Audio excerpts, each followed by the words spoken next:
Hello and a very warm welcome to you all. You are here and you join us at the Makahori Arena for day one of the Tokyo 2020 Summer Paralympic Games. The time for talking is over, and after 5 years of waiting for these 6 teams, the competition is about to get underway. The first game is the men's Group B, Germany versus Turkey, followed by women's Group C's, Israel versus Australia, and then the final game of the session in the Group D is Brazil versus USA in the women's competition.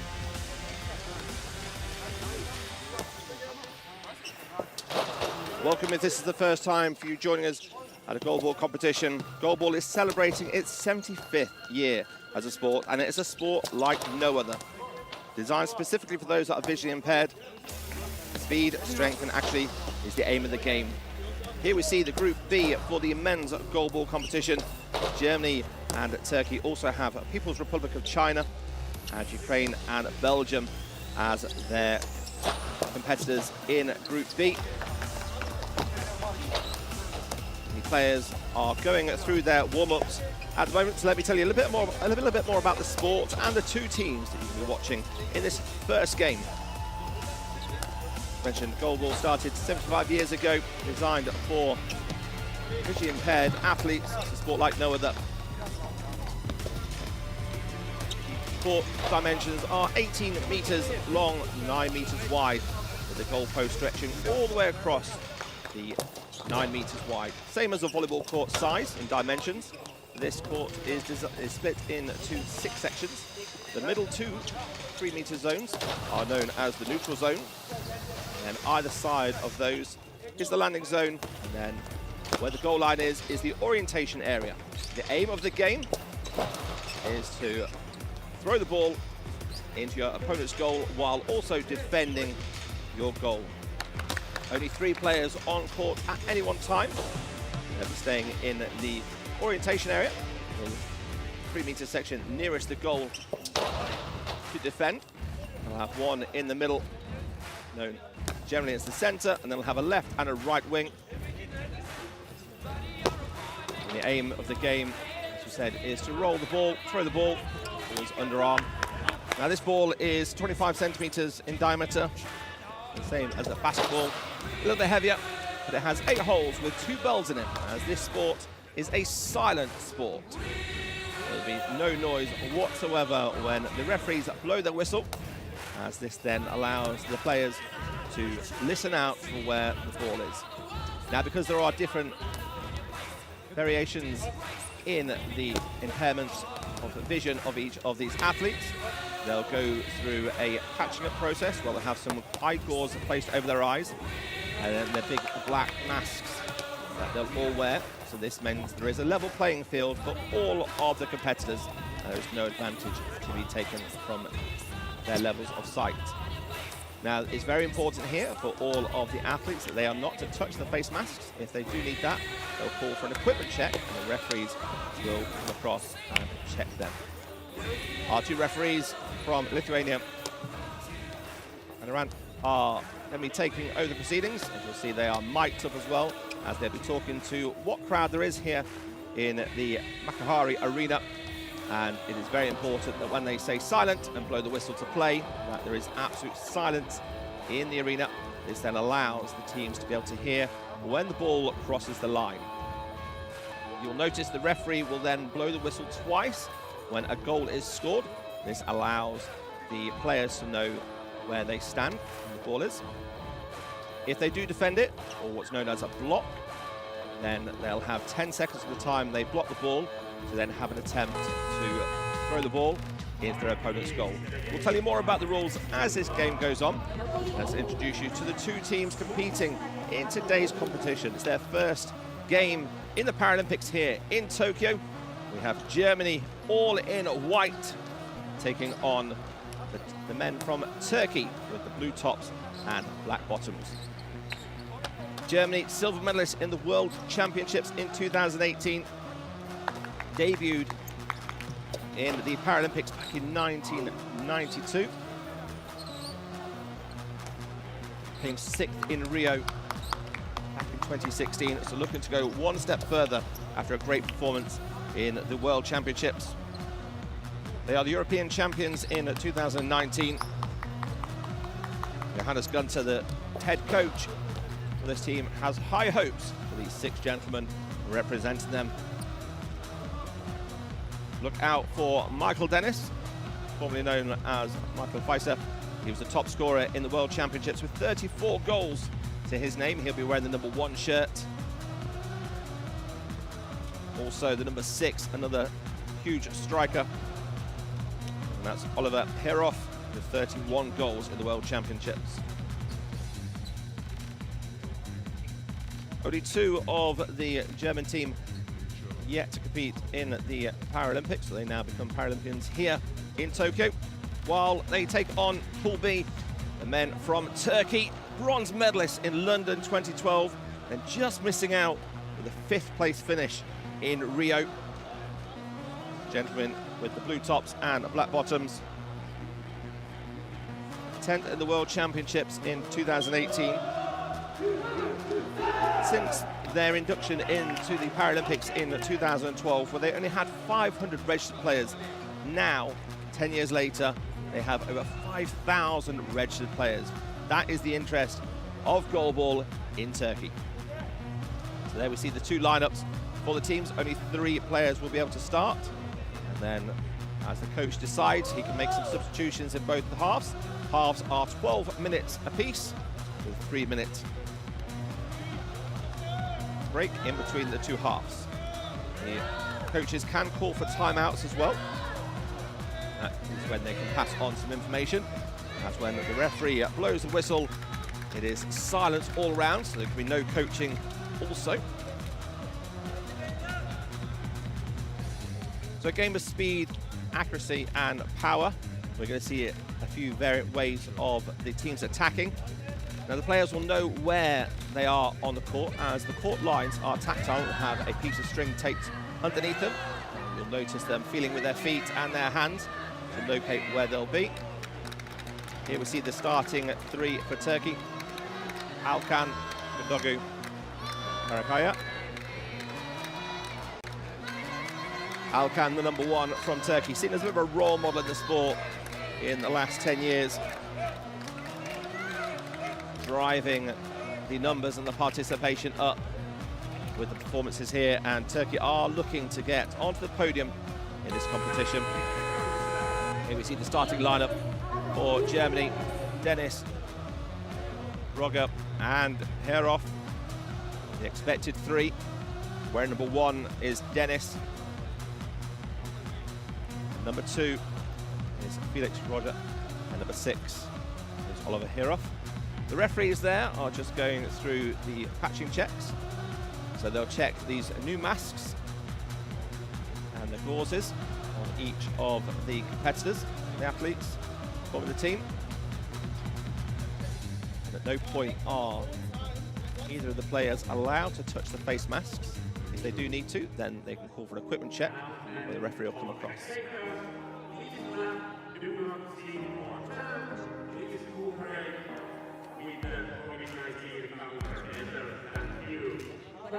So Turkey getting bronze in London 2012 in their first Paralympic competition.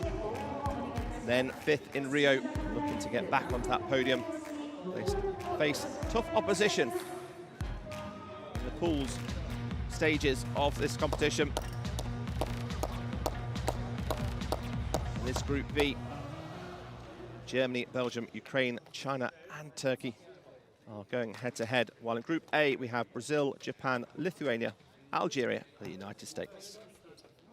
We're about to get the game underway as the referees are happy.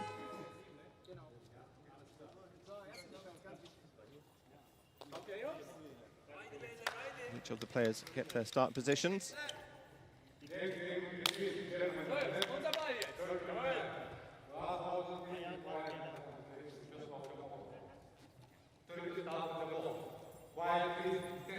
Turkey will have the first shot at goal. There's the 3 whistles to signify that we are good to play. So rotation spin. Oh, what a save by the feet of Heroff. Attacking down their left-hand side. Ball is blocked by Turkey.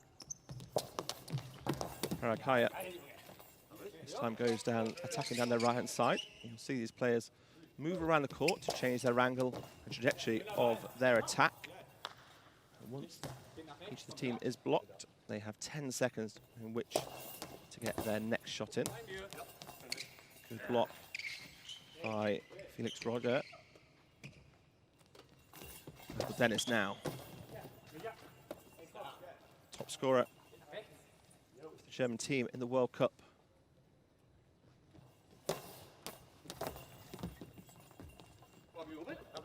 See Michael Dennis playing in that central defence role. Doesn't mean they cannot attack.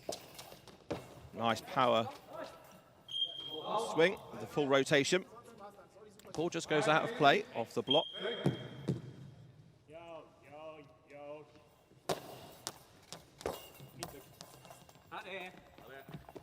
So the angled swing from Turkey from right to left-hand side of the court. The ball has just gone out of court.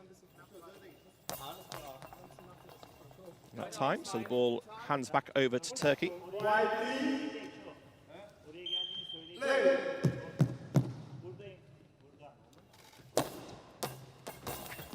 still awaiting the first goal, but Germany attack from their block. But good defense by the captain from Turkey with his feet to his right, his left-hand side. You see the 8 holes in the ball, 2 bells bouncing around. Diving to his left-hand side, then moves to the centre. 3 bounces of that ball making its way, or Turkey could block it. There are many different ways to attack and throw his ball. It must be underarm. Do that rotation to allow themselves to generate as much speed as they can. The ball must land in their landing area. They fail to get the ball landing in the landing areas, then the referee will call for a penalty. First few minutes underway, no score yet for either team. Germany have it with Hirov backing down the centre. He angles that ball to the left-hand side.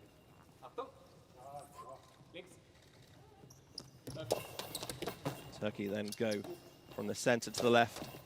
Quick response for Germany attacking down their right-hand side. It's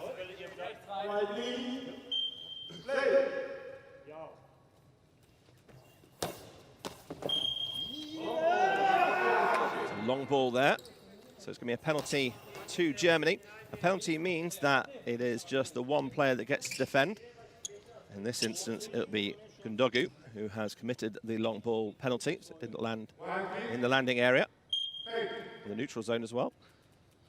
Now, Germany have an opportunity to attack and get the first goal down to the right-hand side. But it's a great save off the penalty by Gundogu, the 30-year-old. Played in Rio. Got 25 goals in the World Championships where they finished 10th. Now he has one save to his name on that penalty. All the players are reinstated for Turkey. Germany come attacking down the right-hand side. And it is a goal! Moving from the centre to the right, it is that man, Michael Dennis, with the first goal for Germany.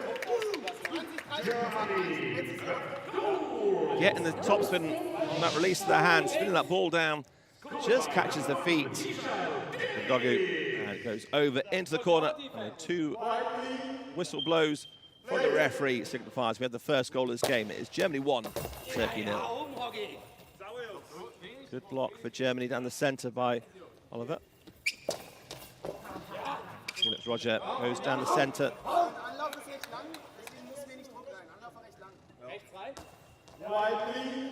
Each of the players have their different techniques, but also know how the opposition like to defend. Almost gets through the gap between Dennis and Roger. They'll vary it up with the speed of the attack, the angle of the attack. The ball stays flat on the floor. Sometimes they'll see more of a skip bounce. Oliver Hirov has a chance now, 24-year-old. It's picked up well by Alkan. the 33-year-old, was talisman of the team.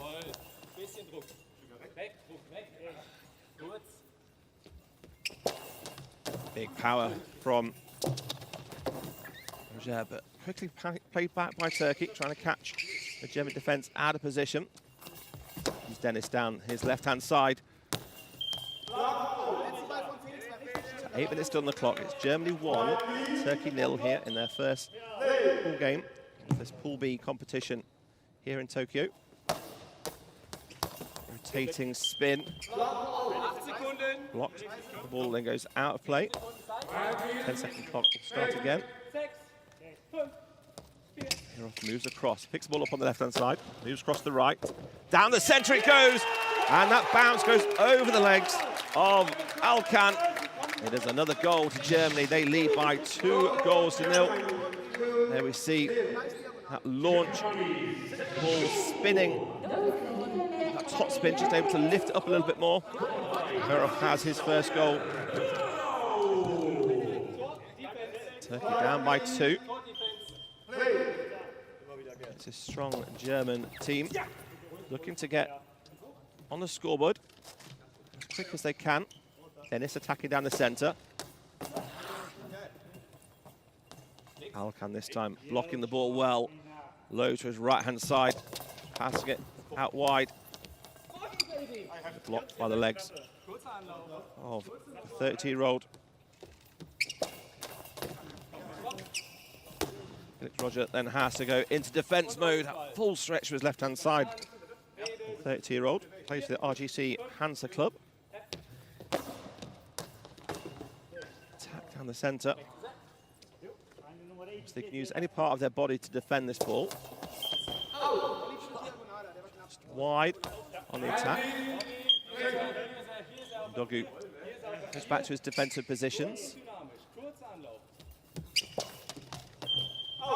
This time, Roger wide to the left-hand side.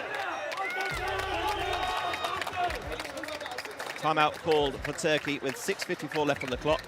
Germany really happy with that first half, the first half game. It is Germany 2, Turkey 0.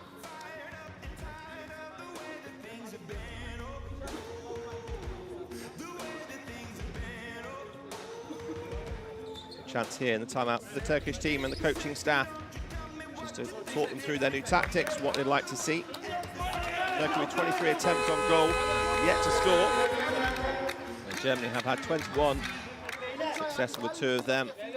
Dennis and Herov are the goal scorers so far.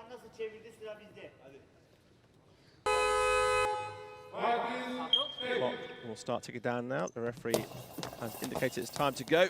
Turkey attacking down their right-hand side. To keep targeting down towards Felix Roger. Again, quickly back it goes. They bring the ball into the centre from the right-hand side. Dennis is alert to it. Just taps the ball to his partner, Oliver Herov, 24-year-old. Then gets back to defend quickly. Turkey attacking on that right-hand side from their angle.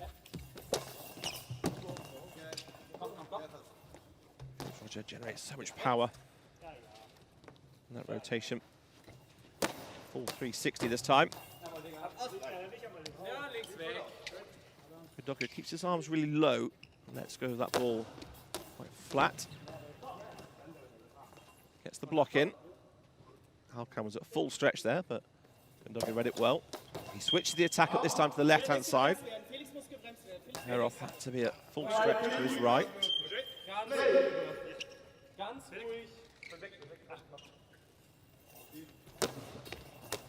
Players like to move around. You'll sometimes see some of the players almost do a fake step in to distract the opposition. Oh, almost squeezed past Dennis. Felix Roger was there to block that ball going in. Turkey yet to breach the defence of Germany. Germany leading by 2-0. Wide to the left-hand side by Felix Roger.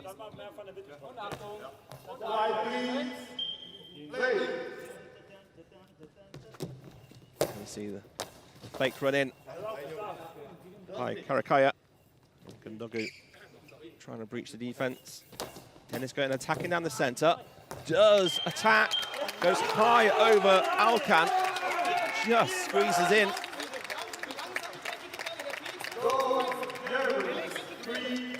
Doing everything he could on the line there to stop that ball going past. This is why we need silence in the arena. So they can hear that just coming off the leg it was. Karakaya. Second goal for Dennis. 3-0 now, the lead in this game with 5 minutes 16 left on the clock. Dennis at full stretch. That ball deflecting off his leg, hitting the crossbar, going behind.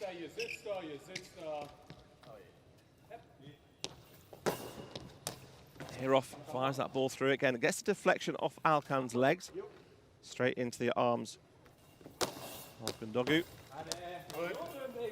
Captain looking to get his team back into this game. Just under 5 minutes left on the clock. Read and listen to the bounce really well. Karakaya comes, switches it in from left-hand side to right. Gets past the legs of Dennis. The defence is such for Germany. They're able to shut out Turkey in this first half so far. It is Germany 3, Turkey 0.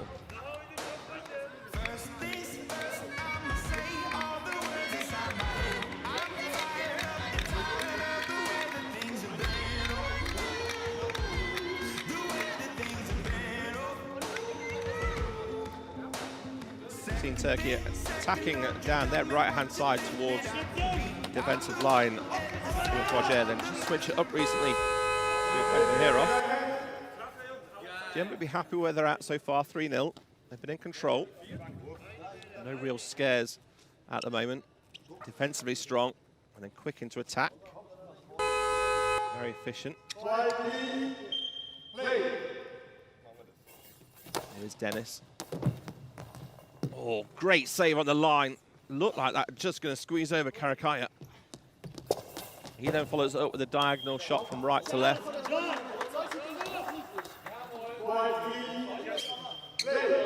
Great reactions. The 24-year-old number 6 from Germany goes again from the right to the left. That change of angle, trying to find that gap between Alkan and Karakaya. Saved by Dennis. Dennis plays a very central role in the defense, but then also an important role on attacking duties as well. Ball just gets blocked and goes out of play for Germany.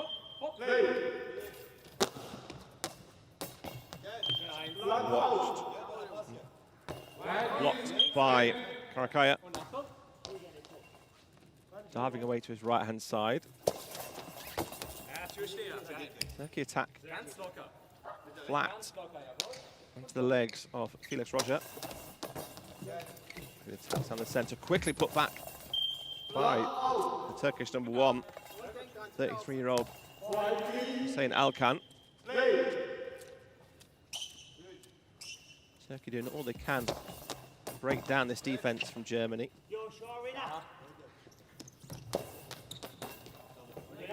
Switch up their attacks. They go down the left or right.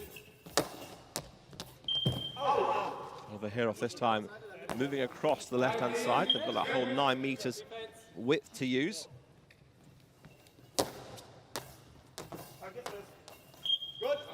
Block into the chest of Hirov and out of play. Dennis there just finding his feet in his position in the central defensive place for Germany, ready for that quick attack. And in comes that quick attack. Alkan on his knees. Couldn't quite get the accuracy. Fired it wide to his right-hand side. Another wide swing for Germany this time. So Dennis married to Amanda Dennis, who plays for the USA. She'll be competing later in this competition. Quick exchange. Turkey just slow it down a bit. They've got 10 seconds before they've got to get their action underway. from the time they blocked the ball.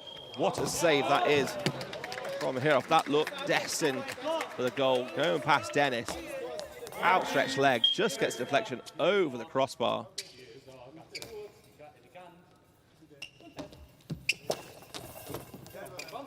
Speed Roger gets up to just with that one rotation. The whip of the arm coming through. Nice block by Dennis.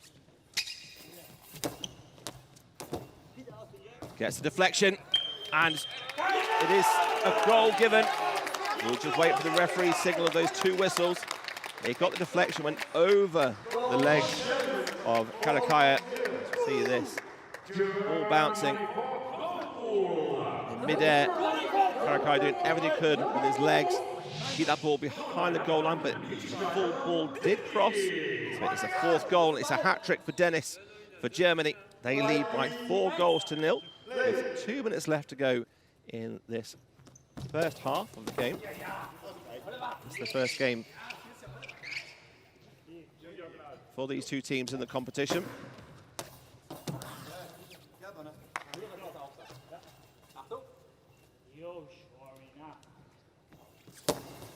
Turkey now attacking from right to left, looking to change that angle. And the attack from their right side. Gets a couple of bounces, but blocked well. Karakaya squeezes the ball through. And it's no more than Turkey deserve, getting their first goal on the board. It's number 7, Karakaya. And he's not getting his legs all the way out on the defense in that central position, which then left that little channel between himself and Oliver Heroff. Which the ball dissected beautifully. Turkey now on the board. How did Germany respond to that? Well, they go straight into the chest of Karakaya. He goes for the same again, but Dennis makes no mistake this time. Gets his full body behind the ball to block it. He then turns that defense into attack. Turkey switch it up.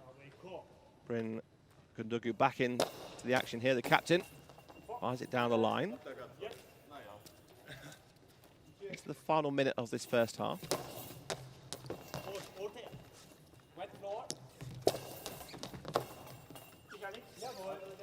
Karakaya trying that angle from right to left. Just bringing it inside.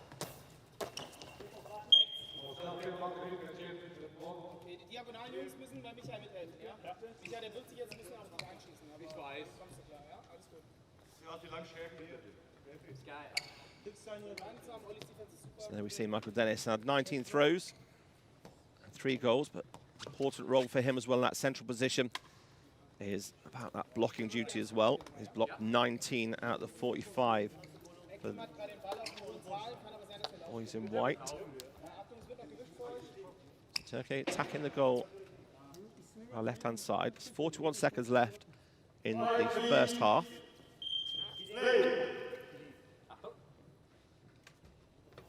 Karakaya comes down the centre. Dennis moves across to the right-hand side slightly. He does mix it up quite a lot and favours a lot more to the left-hand side for his view. The court. Off the legs of Dennis. Is that angle again for Karakaya. It's his 2nd goal for Turkey. He's got the bounce over the legs of Dennis. Just caught the foot, which then sailed over Oliver Heroff. There's the gap to 2 now. Karakaya 2 goals from 24 throws.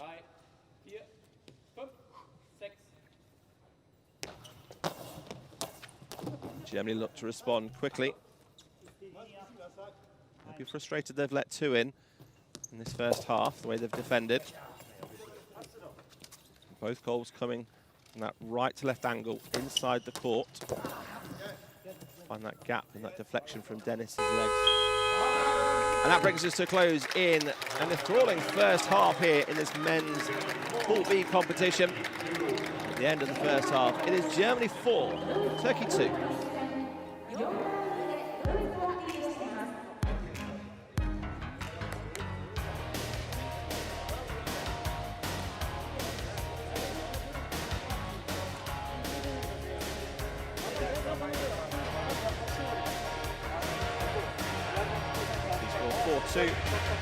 Germany with 4 goals from 52 throws. Turkey had 54 throws. Just the one penalty in that game, which was that long ball against Dogu. He did save it to his right-hand side.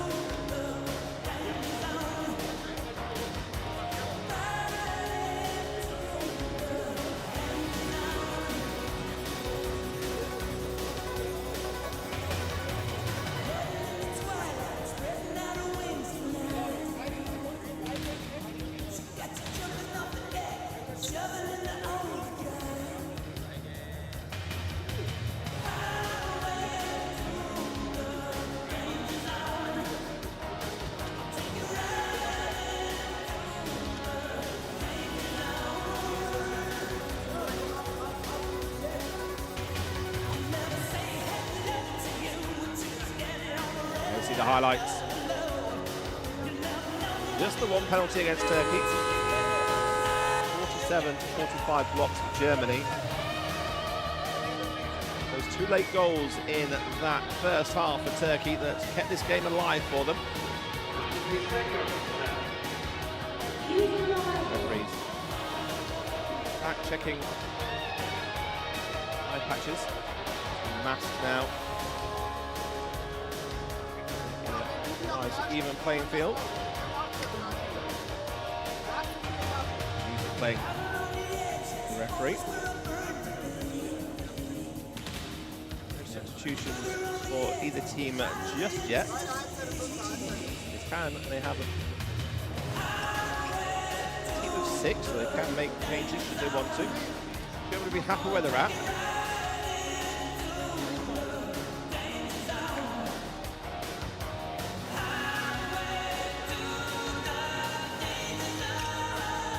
Germany, there is a substitution within. Thomas Stiger is coming in at number 3. He's going through his preparations on the left-hand side.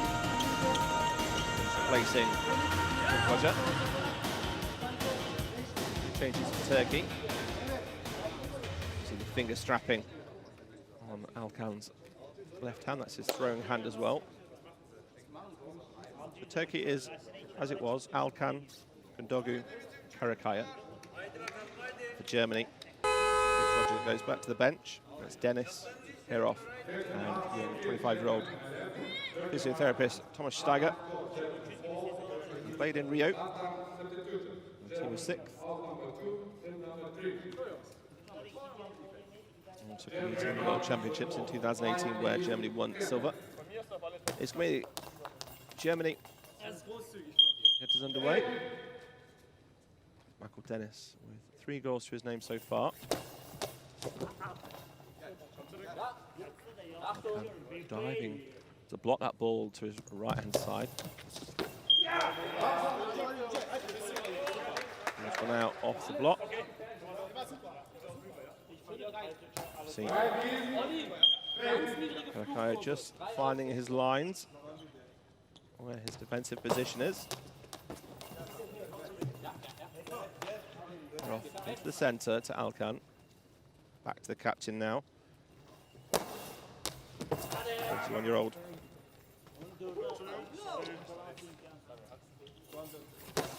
Germany attack down the centre, angling that ball from the centre of the court to the left-hand side. Look if that's split in the defence. Fast attack for Tunçay Karakaya, where he's got those 2 goals from already. Maybe looking to exploit that gap again.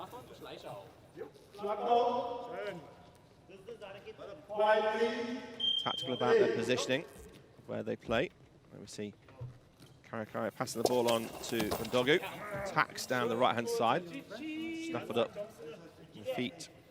Oh, Thomas Steiger gets an attack in from right to left.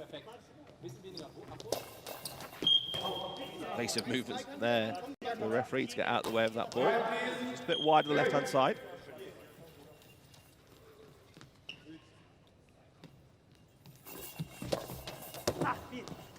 Almost sneaking past Alkan, but Karakaya is in position.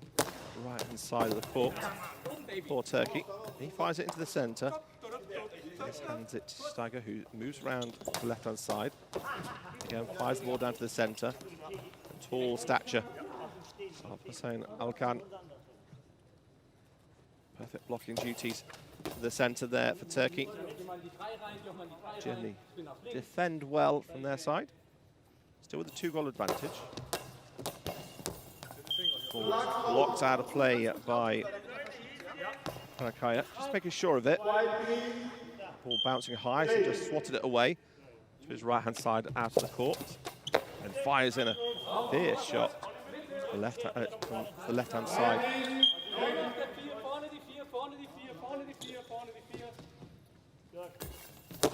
2 goals from 30 throws for Karakaya. Karakaya read that ball well, but Alkan already defended it in the centre.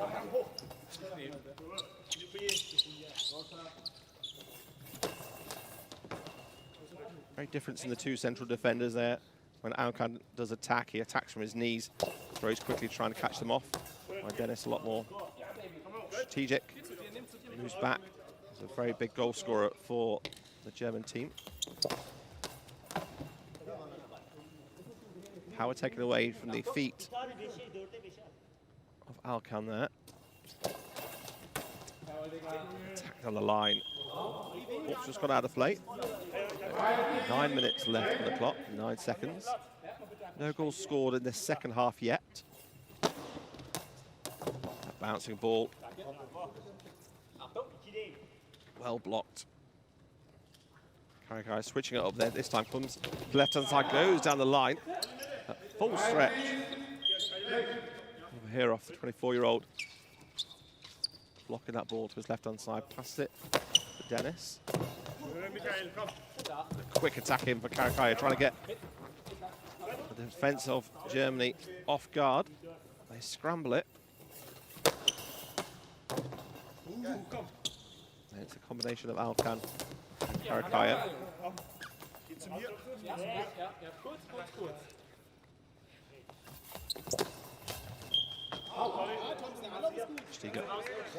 Firing that ball out of play.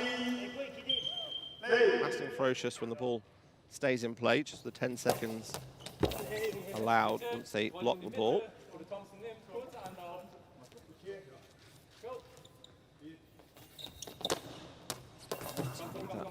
Rotational swing as Alkan with a fast movement. He had to get back across his goal very quickly. His attack was on the right-hand side and he had to get back to his left-hand side really quickly to defend that ball. Dennis moves to the left-hand side. And Godogu also changes position, so it's a tactical game of cat and mouse here where they're taking their throws from. They catch the defense off guard. The low, flat ball for Godogu.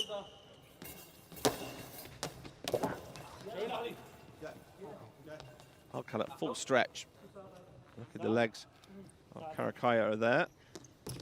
Karakaya with his 35th attempt. Oh, deflect. Over the bar.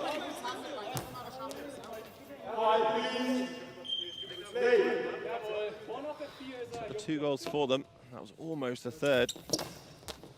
Get within a 1-goal game. So let's advantage Germany, 4-2. 7 minutes left on the clock. Just got a pause of the game here as they just going to mop. Now we've also got a bit of the tape coming away where the string is underneath it, where the players feel it. That's been caught by the hands or the feet. Courtside assistants, volunteers here. And you're really doing a fantastic job. Small amount of spectators from local schools are going to be attending some of the Paralympics. So while no players in action, they can make some noise, join in to show their support. Likewise, the team members of each of these 2 teams.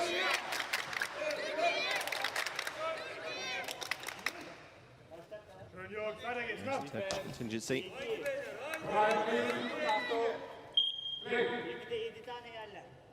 Their female team playing as well in this competition. We're back with the action. 7 minutes 10 on the clock. Dennis attacks down the centre. Across just slightly from centre to right. And dives down to his left-hand side to block that ball well. Gets back into his position. Hirov backing down the left, changing his angle of attack.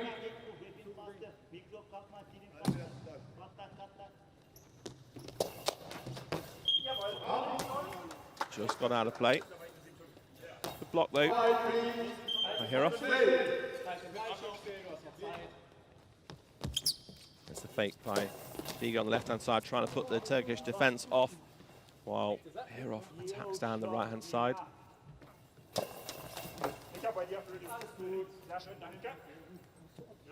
Hirov facing out towards the right-hand side, saving that ball with his left leg. Angle ball, quickly back by Alkan. Over the top of Dennis, but Stigo's there.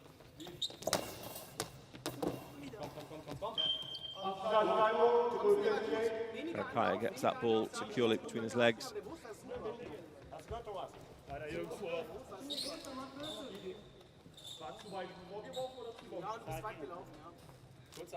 Just got the court moppers in. Very hot in this arena. See the sweat around the goggles, and obviously the players are not allowed to touch their face masks. Massive furious work here.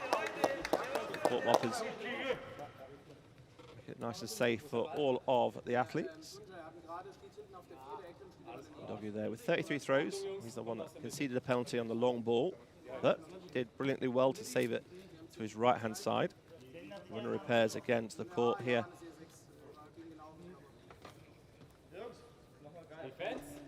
These are happy to continue.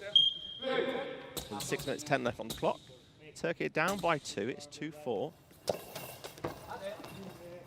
Germany will be looking to just pull away a little bit here if they can for the last 6 minutes.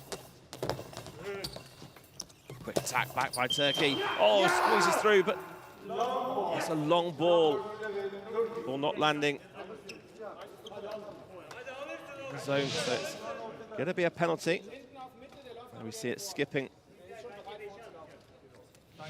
Great swing, but unfortunately it's a penalty. So now Germany have the opportunity. It's Dennis down to left-hand side. He goes straight under centre. Karakaya come right out to the edge of his landing area just to take away the angle from Dennis. And that's 2 penalties against Turkey, and they've saved them both. Germany will be looking to, and that was an opportunity just to extend their lead again a little bit. Clock is stopped. Timeout's called. The referees go to the centre while the coaches make their way onto the court. 5 minutes 47 left. Germany having that penalty saved by Karakaya. Thought he'd scored. That big swing from right to left. Unfortunately drifting long on the neutral zone. Long ball penalty.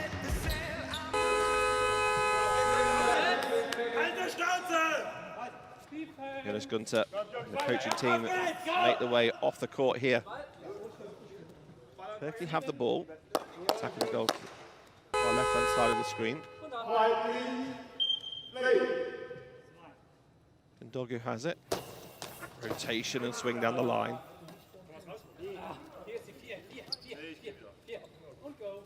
Saka just going to the middle, then moving back. Change of his mind. Where he attacks. Bit of a laugh there by Alkan as he dives in air. Saves it with his legs. Almost squeezing through the gap of Dennis. And Hirov. Dennis forcing the best of Alkan here, the 33-year-old from Turkey. Driving forces in the sport. It's been phenomenal to see the rise of Turkey in the last 10 years or so, increasing their participation in registered players in Turkey by tenfold. 5,000 people now in Turkey. They only started in 2012 in the Paralympic Games in London.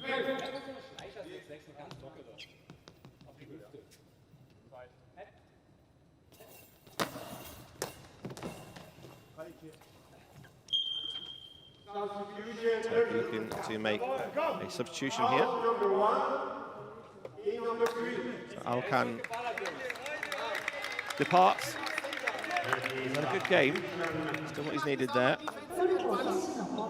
Para will be coming on, the number 3, 26-year-old. A student of law at Gazi University in Ankara in Turkey.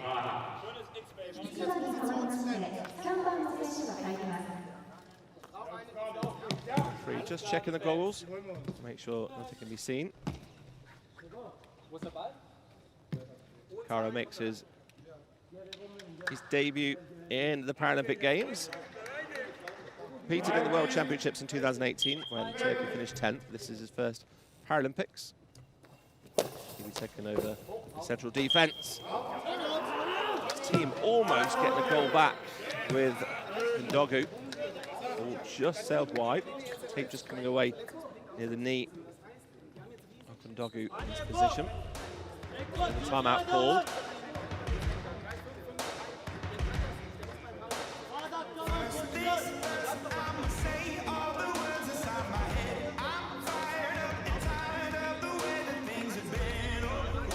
Control performance for Germany. A little bit frustrated they missed out on those 2 penalties earlier on in the game. They've had better opportunities, scoring 4 goals. Dennis with 3. Here off with 1. Referee blowing the whistle. Silence all around here in the arena. As another goal is scored, this time the ball went from left to right. Ndogu diving to his right-hand side, deflects the ball in. Now Steiger getting off the marks. Defence here with Kara. Dived head first towards the ball that time, it's done with his feet. Different to Alkan. A 3-goal deficit now with 4 minutes 26 on the clock. Dennis will want to add to his tally. Kara picks the ball up. He gets his first throw in this Paralympic competition. Good one down the centre. A bit of pressure on Dennis. Right, he puts the ball out. Quite tactful. He knew he wasn't going to get into position to be able to throw within that 10 seconds and didn't want to put time penalty against him and the team. So by doing that, it just gives Turkey the chance to have another throw at them. But clever play by the number 1 from Germany. Long ball again for Turkey from Ndogu. The ball missing the neutral zone. So it's going to be a penalty. And last time he came right out the edge of his landing area. Let's see where he works out. Referee just have a quick look at the ball. Just give it a white. Currently, Ndogu saved that last penalty, came right out 6 meters out of his court. Just took away the angle that Dennis had. Dennis did go straight to him. Let's see who's going to take this penalty. They have the choice, who it is. It looks like it's going to be Dennis again. Lining up on the left-hand side. Ndogu in the centre of his goal. Waits to listen. Dives out.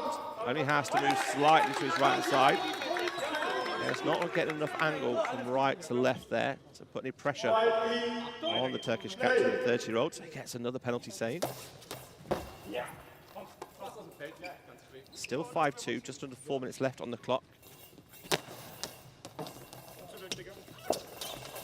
Quick transaction of throws for both teams.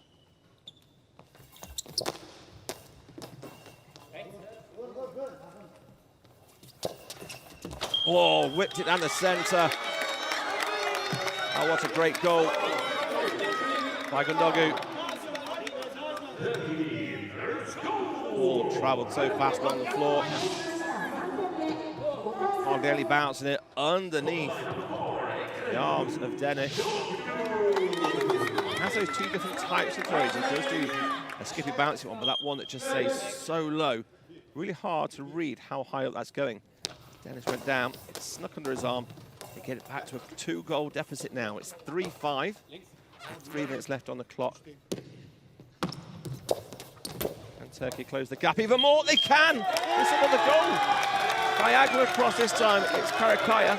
He's got the feet of Dennis and then bounced into the German's right-hand side of the goal. Eager. He could do about it. Here off at full stretch. It's 4-5 now, all to play for this final 3 minutes 20 of this game. 2 quick goals for Turkey, forcing a timeout call for Germany. And that's how quick the game can change. Germany looked in control. And then 2 quick goals, one from Gundogan, one from Karakaya. Is it in that goal from Turkish right-hand side, diagonal across the left, finding that gap, get the deflection off Dennis, the corner. That's been doing for Germany so far. And they get one more back now. One of those 2 missed penalties from Germany.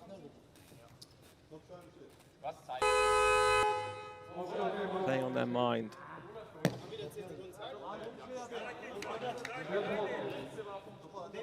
So Stiga has the ball. He's got 1 goal to his name, the 25-year-old. Standing in the middle of the court.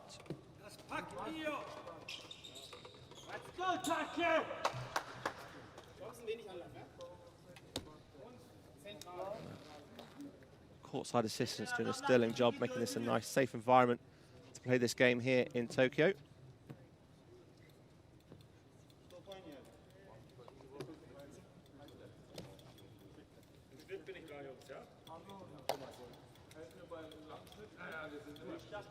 Just waiting on the go-ahead from the referee. 3 minutes 20 left on the clock. It's 5-4. 2 late goals. Some running repairs being done on the court here.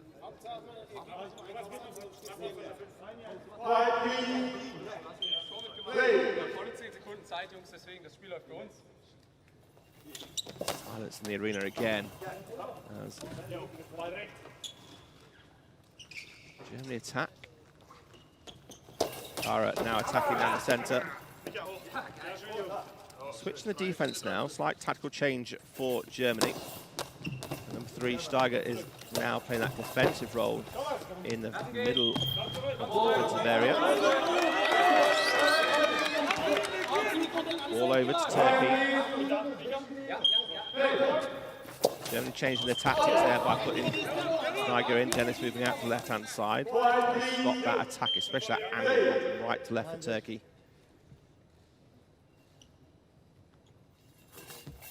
These 3 players can play all 3 positions, both left and right wing and centre. The silver medalist world champs. Steiger just passing the ball over to Herhoff. He's going to attack with 2 minutes 30 left on the clock. Balance ball picked up by Kara. Turns around quickly, trying to get another response, an equaliser. It's 5-4. Saved by the feet. Blocking Akara. Had a good impact on Stitzi's coming, replacing Alkan. They attack down the centre. Couple of bounces. Quickly put in. Oh, just wide. Yes, clips the post. And really just up the pace of the game for Turkey, making the German defence have to get back a lot quicker, especially when they move position on their base.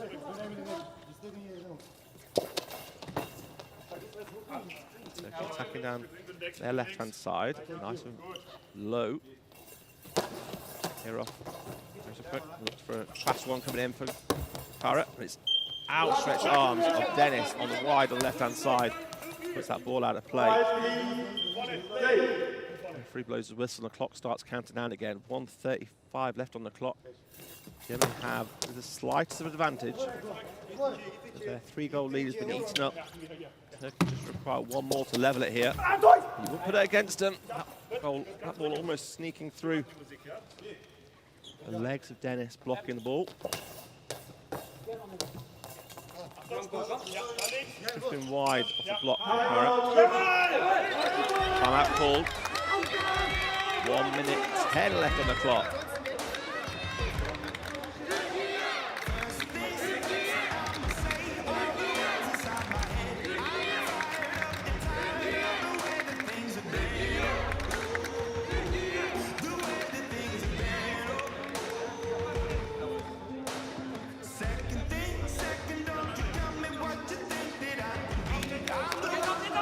5 goals from 99 throws for Germany. Turkey on 103 throws. Just 4 goals. They have conceded 3 penalties, but yet to concede a goal from those penalties. They've saved all 3 of them on defensive duties. And they now, in the last minute, draw this game. There's Kara going in for the dummy. It's a long ball, though. Just talked about how good they've been on saving the penalties. Well, they're going to have to be even better here because Karakaya's thrown a long ball missing the neutral area. So it's Dennis. Karakaya's come out right to the edge of his area. And it's down the line, and it's a good goal this time. The first of the penalties scored for Germany. 6-4. Straight down the line, that. Karakaya starts off wide on his left-hand side, but to cover a lot of ground. The 4th goal for Dennis. Actually, that ball down the line, right inside the post. Hill task for Turkey now in the final minute. Almost squeeze it through, but the legs of Hirov. Clock ticks down to the final minute now.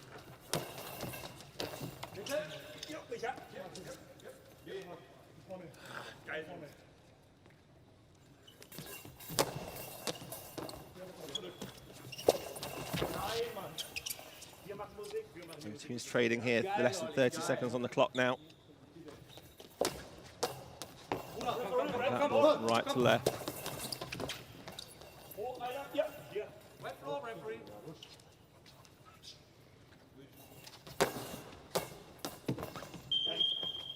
Timeout called. Turkey stopping the clock at 21.7 seconds.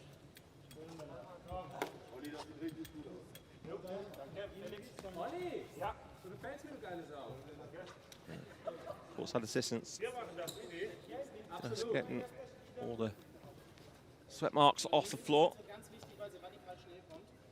Dennis there, 4 goals. One of them a converted penalty. The first one of the 5 penalties that Germany have had that they've converted. 35 blocks. 2 saves of those 2 penalties he conceded.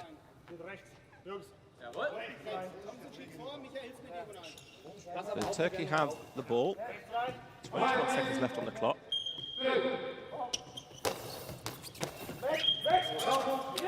Stiga. Switch position in central defense. Now timeout is called this time for Germany and Turkey. We've got 18 seconds left on the clock.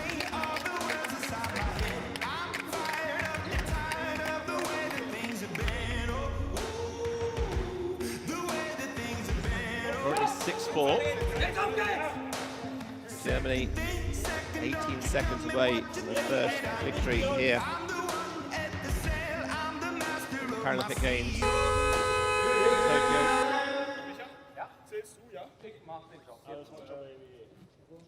Have the ball. Just wait for the timeout clock to finish.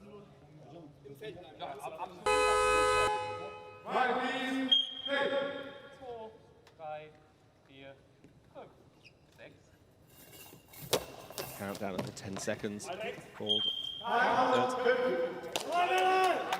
Tactical timeout called for Turkey, stopping the clock. They can plan up their attack. See the referees in the middle of the court. One watches one team, one watches the other to make sure there's nothing happening regarding their eye mask, etc. Please looking at those referees. A quick attack coming for Turkey. Just 10 seconds left on the clock. They're down by 2.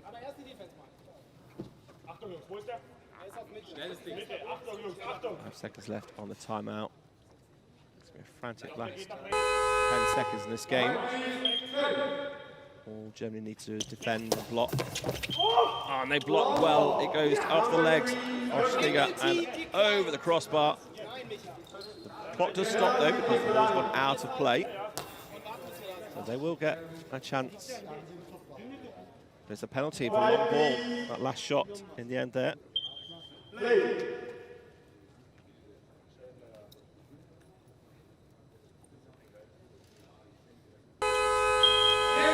there's the final whistle going. Flags fly for Germany as they are victorious. The score 6-4. Didn't have it all their own way, especially towards the last few minutes of that game, with Turkey coming back 3 goals down. And the final late penalty converted by Dennis just made a little bit more safe and secure victory for Germany. Get the first 3 points, the first victory here in Tokyo.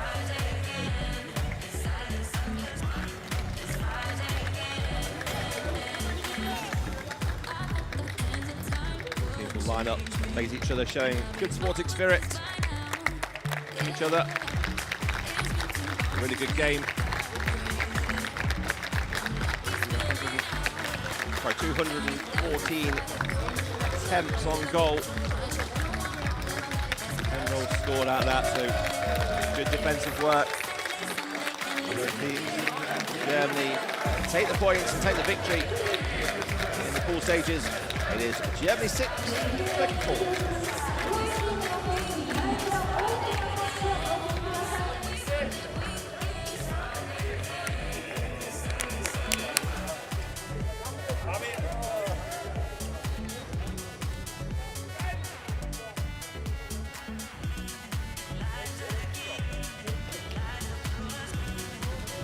There we see the results.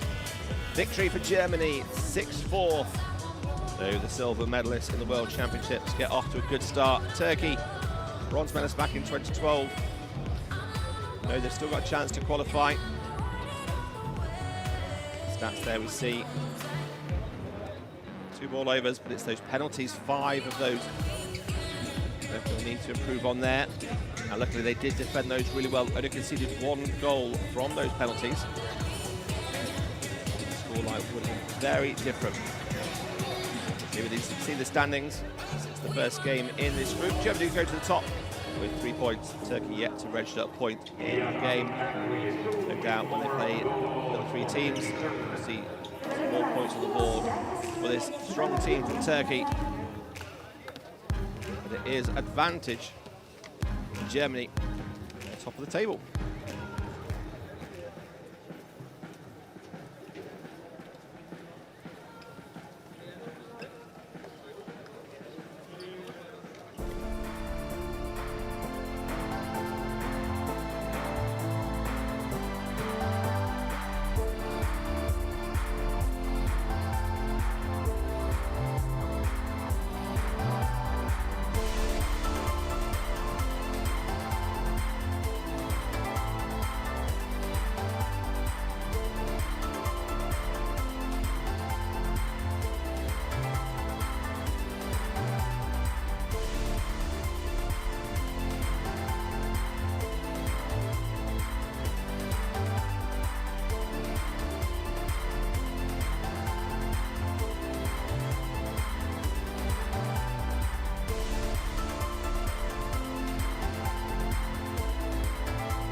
So Germany victorious, 6-4, 3 goals to Michael Dennis, their top scorer in the World Championships. They didn't have it their own way. A couple of goals late on by Karakaya from Turkey really put the pressure on Germany, but then that last-minute penalty for Dennis converted it, and it gave them a 2-goal victory here. So Germany with a victory to their name, take the game 6-4.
Never in doubt.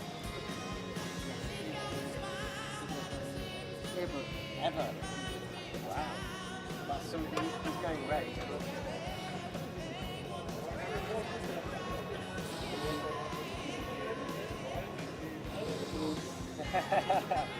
Do you have any brief stuff, or are you just going to do something? No. It's okay actually. Some nice, really interesting pictures. When they have tape over their eyes. You've done this before. They have like tape over their eyes. It's really interesting.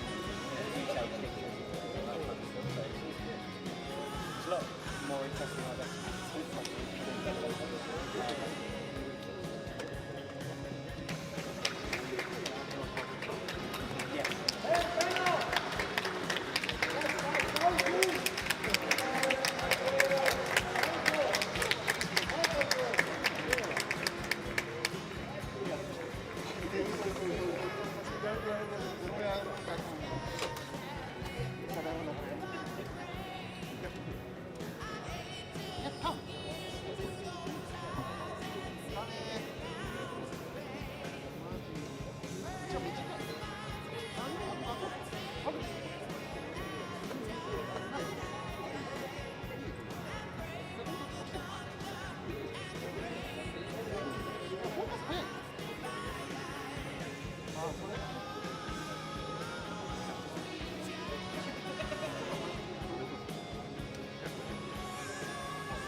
超面白くないと思いながら、それと誰かで話したくて勝負の気持ちで。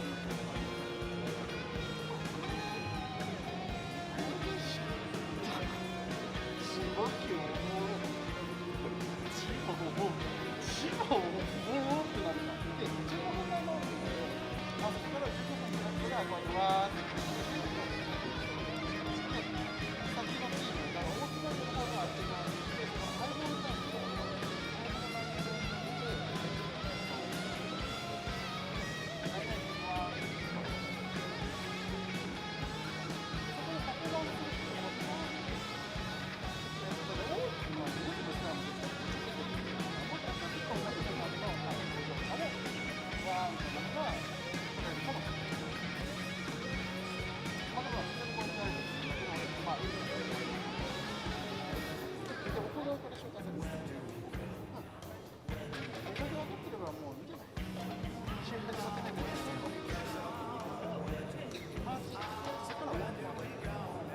IC のチェックがあって試合開始。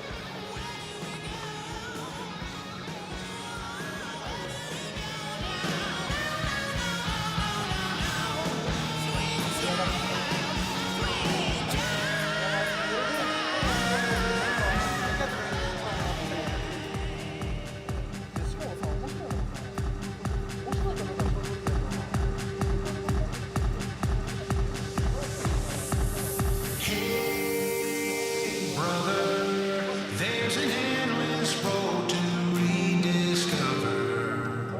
Hey, sister, know the water's sweet, but blood is thicker. Oh, the sky comes falling down for you. There's nothing in this world. Ladies and gentlemen, please welcome the athletes for women's Group C game, Israel against Australia. お待たせしました。女子予選グループ C、 イスラエルとオーストラリアの選手の皆さんをお迎えしましょう。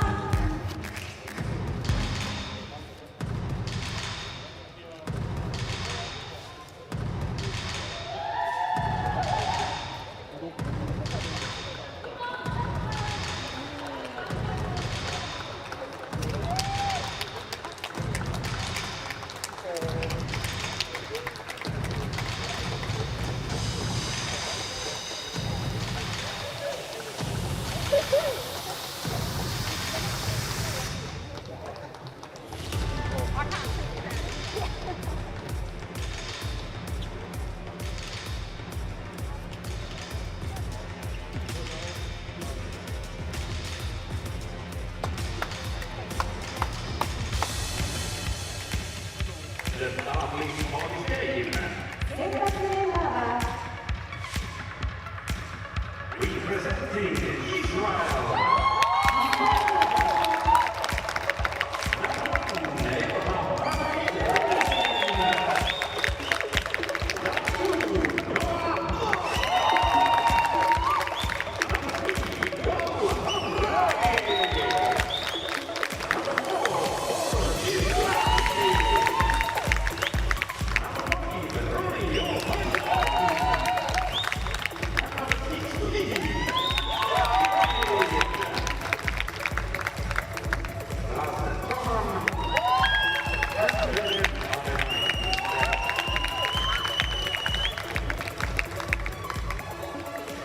Representing Australia. Number 1, Jennifer Lowe. Number 2, Jill Taylor. Number 3, Amy Lee. Number 7, Lisa Blackman. Number 8, Jamaica Jane Walker.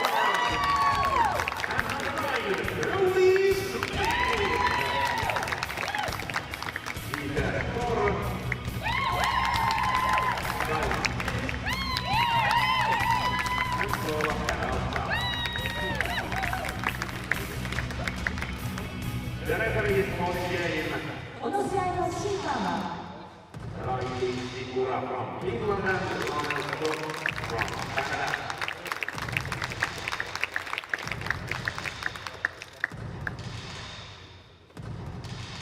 Minutes and 50 seconds to game. 試合開始まで12分45秒です。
Hello and welcome to the Makuhari Messe for the second Group C match of the day in goalball. Group C has 5 women's teams playing a round-robin format for 4 places in the quarter-finals. Coming up, it's Israel versus Australia. Now, for those who are new to goalball, you won't have seen anything like this at the Olympic Games because, like boccia, this sport has no Olympic equivalent. It's played by players with a visual impairment, and to level the playing field, all players must wear eye shades. They also have their eyes patched. In the day's first match, we saw the RPC getting the better of Canada. 4 of the teams in Group C will make it through to the quarter-finals. The playing area is the same size as a volleyball court, so that's 9 metres wide by 18 metres long, and that goal stretches the width of the court. So the players can orient themselves. The lines have a string taped underneath them, so they can feel with their hands and with their feet and work out where they are on the court side. Now the ball weighs 1.25 kilograms. It's got holes drilled in it so you can hear the bells inside. And there's a variety of shots that you can play. The bounce shot, the smooth shot, and variations in between. Players sometimes rotating to put a little bit of extra pep on the step. Israel and Australia looking to book themselves a place in the quarter-finals in the round-robin stage. Just 1 team of the 5 will be dropped out. 6 members in the team and 3 will be on court at any one time. Each team can only be in possession of the ball for 10 seconds, and there's a clock running on both teams to make sure that they adhere to that, and if they don't, they give away a penalty. A one-on-one, the person who's given away the penalty has to defend it.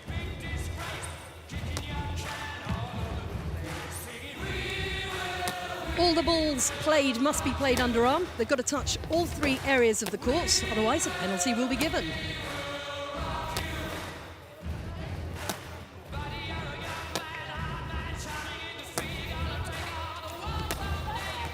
And the Australians getting themselves into position. Those 3 positions, left wing, centre and right wing.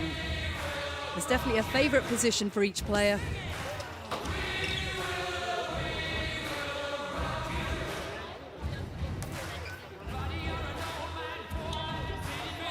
And we'll see them in action very soon. You have to be very fit to play goalball. A lot of these athletes train in the gym, weights, plenty of core exercises. There's the Australian coach, Peter Kaur. Australia have got a mixed history in women's goalball at the Paralympic Games. They got a last-minute invitation to Rio after a space became available. Missed out in qualifying, but still managed to get through to Australia. Didn't quite make it to the quarter-finals on that occasion. Our referees today, 1 on either side of the court, 2 referees keeping an eye on the action, making sure the players also don't touch those eye shades. And equipment check, a large part of the sport as well. Once the players have had their eyes covered with gauze and their eye shades put in place, they're not allowed to touch them. For the remainder of the half, if they go off court and they're going to come back on as a substitute, they can't take any of the patching or the eye shades off. It's to ensure that there's a level playing field and everybody is equally impaired in this sport. You can see the Australians are really looking forward to get going. Raisa Martin, they're having a dance. This is her 2nd Paralympic Games. She did go to Rio. That's Amy Ridley, it's her 1st Paralympic Games. Tian Taylor as well, that's her 3rd Paralympic Games, so she kind of knows the routine here. Well, as for the Israeli side, they made the quarter-finals in Rio. Number 5 there is Oni Ochayan. Israel coming 7th in Rio. Oni, part of the team competing in the Brazilian capital.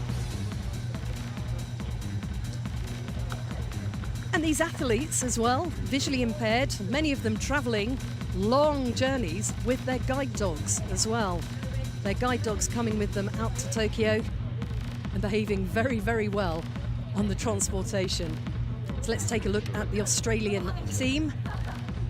So Blow, Martin and Horsburgh, veterans of this team. They've all attended 3 Paralympic Games now. Brodie Smith and Amy Ridley are the rookies in the team.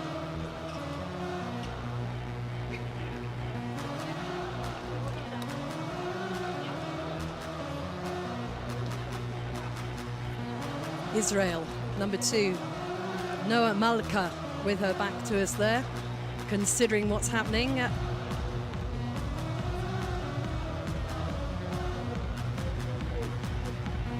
Gal Khamrani, Lihi Ben David, Oni Ochayan, all veterans of the Paralympic Games, and Elam Mohammed as well in the number 1 shirt. The shirt numbers don't particularly apply to any place on the pitch. Players generally have their favourite number and that's what they stick with.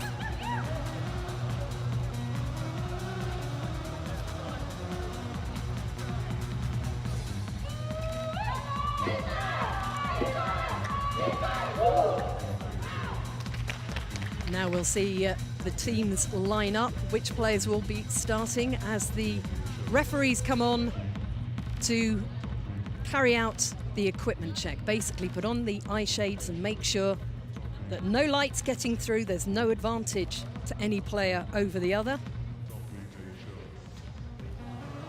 So it looks like Gal Khamrani will be playing on the left wing for Israel.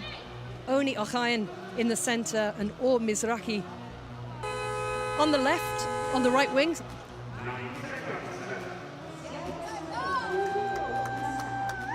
Lovely photo opportunity for the Australians there. The Call of the Aussie Bells, that's their nickname.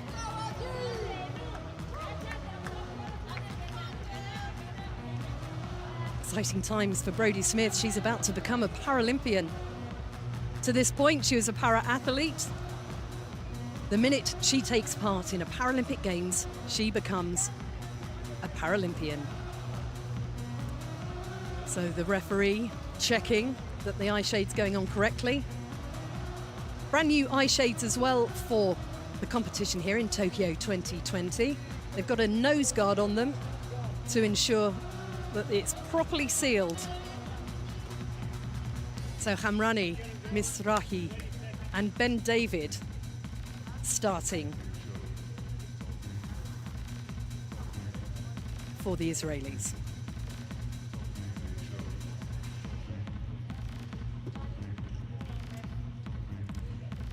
There are a few more rules that we'll get to. As you can see, the court has effectively 6 segments, but it's divided into 3 regions. There's a landing zone at each end, which is 2 of those segments. The one with the extra bits of tape, that's where the athletes can orientate themselves so they can feel where they're standing. The ball has to touch in the landing, the middle bit, which is the neutral zone, and the far landing zone to count. If it goes from one end to the other without touching the middle, it's a long ball. And if it doesn't touch your region, it just bounces in the neutral zone and your opponent's landing zone, that's called a high ball. But we'll get familiar with this.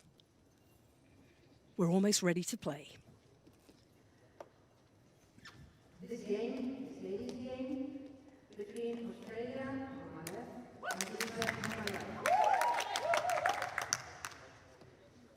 Please keep quiet when the ball is in play and stop your mobile phone. Thank you. Australia will start with the ball. Quiet, please. Center. You'll hear plenty from the referees in this match, mic'd up, so of course the players know exactly what's going on. 3 bursts of the whistle, the match is underway. As Maker Hosber with the first ball of the match. Rotational spin shot from the Israelis. Everybody just finding their feet in the early stages of this match. The first ball of the Paralympics for Brodie Smith. The Australians are full Paralympian now. Lihi Ben David. Going down the line. Blocked out by Maker Horsberg. She puts it back down. Blocked on the knees there by Bin David, who again goes back down to that Australian right wing. She's testing Maker Horsburgh, who again goes for the rotational spin, trying to get a little bit extra on that ball and also to try and deceive her opponent about how fast it's coming. Oh, and a bit of a mistake from the Australians there. Jennifer Blow unable to stop the ball in the centre, going over her, and it's Israel who take the lead.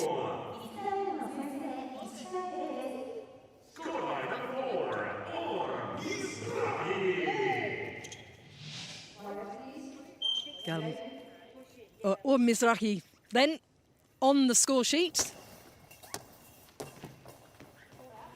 A little bit of nerves maybe there from the Australians, but it's difficult when the ball bounces. It's very difficult to locate it in the air, and a very similar shot off the knees of Jennifer Blow. Maker Horsburgh unable to do anything about that in the air. Desperately reaching for it, but it's in the back of the net, and Israel lead 2-0.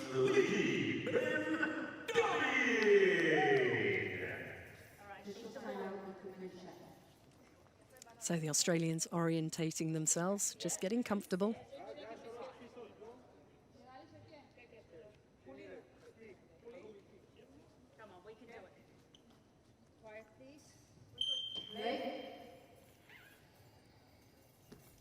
It's great to hear the players. A match that's played in silence. You can hear what they're saying. The players are also allowed to make a noise if they want to try and disguise what they're doing, put their opponents off, but not when the ball is actually being fired down.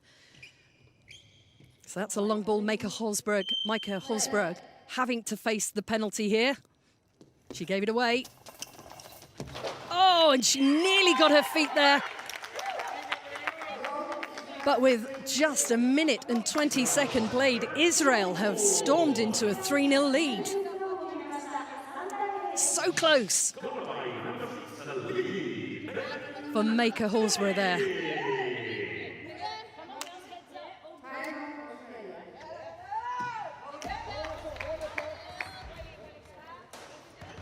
So the Australians calling a timeout. I think Coach Peter Corr thinking maybe they just need to calm down a bit, not to panic. Referees standing on the centre line, just making sure the players aren't touching their eye shades.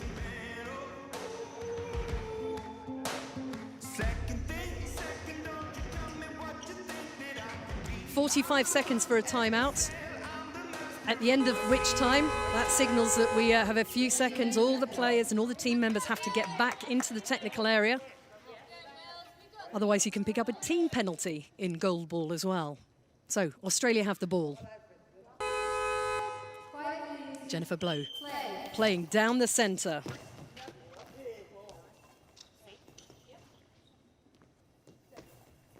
Bin David for Israel. That's Brodie Smith. Passing the ball back to Maker Horsburgh. And blocked there by Gal Hamrani. That's it. Reacting strongly now, Australia, listening carefully for that ball, trying to find out quite where it might be rolling. Going for the gentle, smooth roll there. Difficult to hear when the ball's moving slower and softer. Oh, the post has helped the Australians a little bit there. It was quite slow, that ball. Mixing it up, the hard and the soft balls. Israel.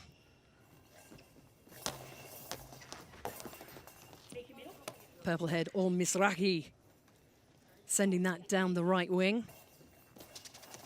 And a cross-court shot from Horsberg.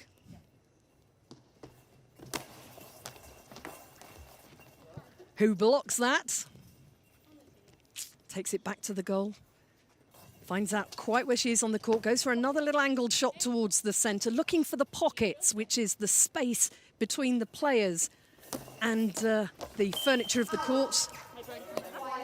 Got 4 pockets effectively on a court.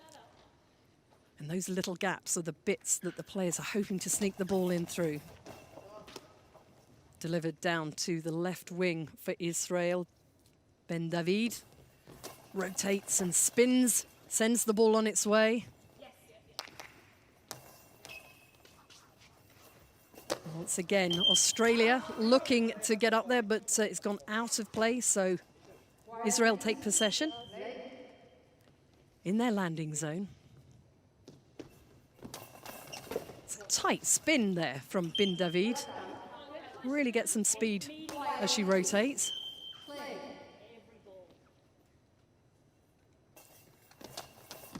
It's a cross-court shot, a little bit of a obtuse angle there, going wide.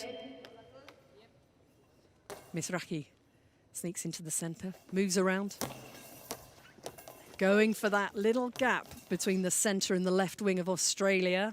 Brodie Smith, though, recovers it. She's taking it now and firing it down the line. A good stop by Mizrahi.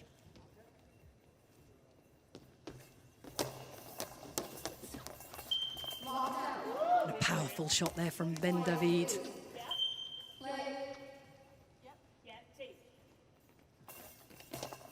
So the Australians speaking to each other about the type of shot they think they should play. A lot of encouragement there from Jennifer Blow. Calling the shots, calling the way she wants her team to play, or where she thinks the ball might be coming. Ben David, and that was well blocked.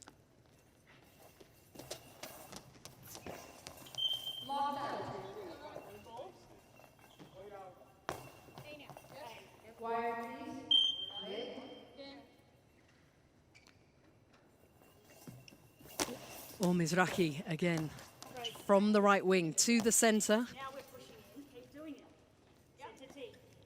That's Jennifer Blow. Encouraging Brodie Smith, the rookie on the team, rookie on the course at the moment. Oh, and it bounces over Jennifer Blow. Nothing she could do about that. A great bounce shot from Lihi Ben David. Oh, right over her thighs. There's nothing that Blow could do about that. 3 goals then for Ben David. 20 shots on goal, 4 goals so far. It's Israel 4, Australia 0.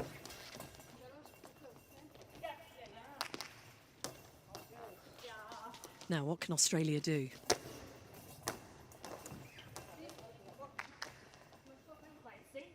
Blocked there by Hamrani. Smooth cross-court roll by Ben David from the left wing over to the right wing of Australia's court. It's returned the other way by Brodie Smith. It's a good move.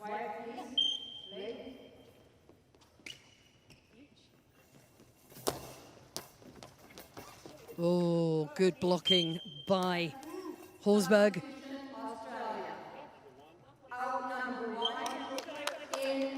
So we got a substitution for Australia.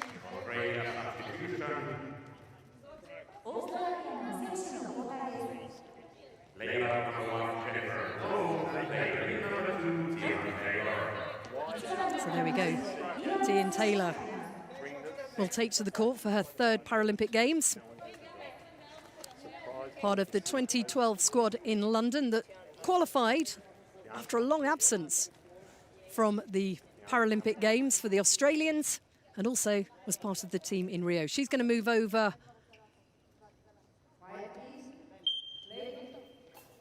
to the left wing, it looks like.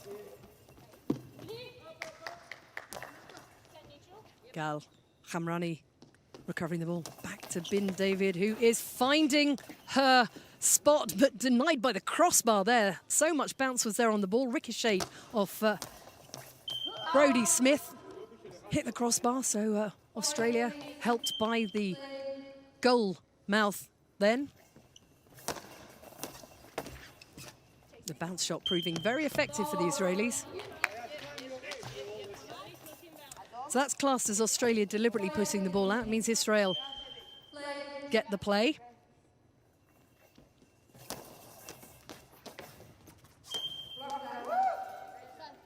But if you block it out, comes out as a result of you trying to stop the ball going in the goal, you get to have a shot yourself.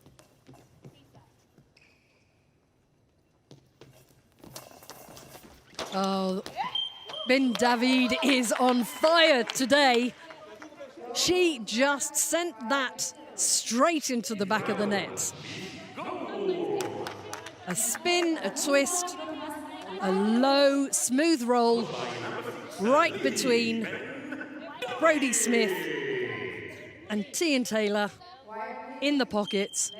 5, Israel 5, Australia 0.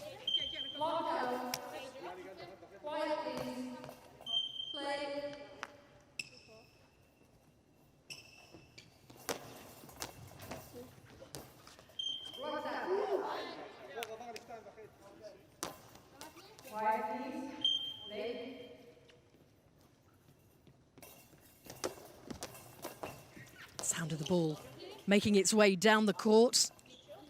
The players have a fraction of a second to locate where it is. Experiences, oh, unlucky again for Australia, but Israel are playing this game so well. Another shot that just bounced off the Australian defence over Maker Horsberg and into the net.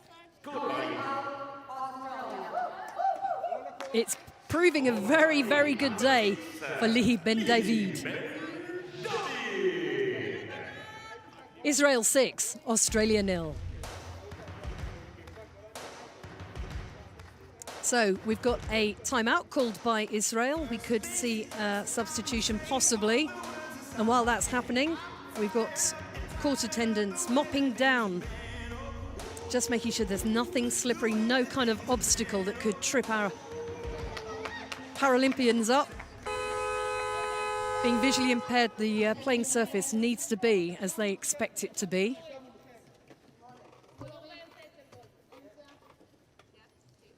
Now the Australians need to get back in this match. Brodie Smith taking a shot. All 3 of the Israeli players making sure it's going nowhere though.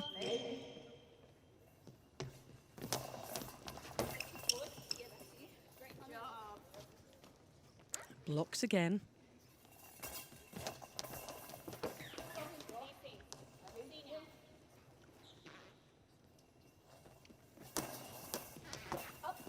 Can Mizrahi, oh, again, it's the ricochet coming off that's doing so much damage to the Australian defence, and Mizrahi claims her first goal of the match. Her third goal, sorry.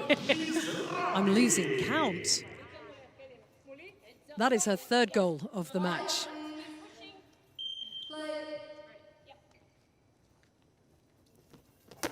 So Israel 7, Australia 0. Australia have to avoid a mercy, which is what happens if one team gets 10 goals in front. The match will come to an early conclusion. Israel would be quite happy with that. They'll rest up for their next game, which is against Canada. But Australia, that was a great shot down the right-hand side. by Mika Horsberg. Just finding her position, making herself as long as possible to try and stop this ball. 1.25 kilograms of it crossing the line, and it has to cross the line fully to be judged a goal. No VAR here, but it has to cross the line fully. A little bit more impetus from the Australian side, you feel. They're attacking. And Israel still looking to make that spin off the ricochet count. It's served them well so far. So we have a substitution. That's Lihi Ben David coming off. Player out, number 6, Ben David. Player number 1, Elham Mohamed. And it is number 1, Ilham Mohamed. Just under 4 minutes left of this first half. The goalposts and the goal crossbar very important in goalball because the players use it to find out exactly where they are in that orientation area. Even if you do back into it quite hard. Okay, I think we have an equipment check called by the referee. So one of the Israeli players having her eye shade checked. Probably got knocked. There we go, just checking it's all well. Different style of eye shade for this Paralympic Games. It's got a nose piece on it. It fits much tighter to the nose. That's a great block out there by Ilham Mohamed, who picks up the ball, moves towards the centre, bounces it down, but that's stopped by Brodie Smith, who goes for the corner. Not quite. Probing the Israeli defence. As they go for the centre. There you go, Mika Horsberg again going for the corner on the right wing of the Israeli goal. Denied by Mizrahi. That's better defence by the Australians. They seem to be growing in confidence despite being 7-0 behind.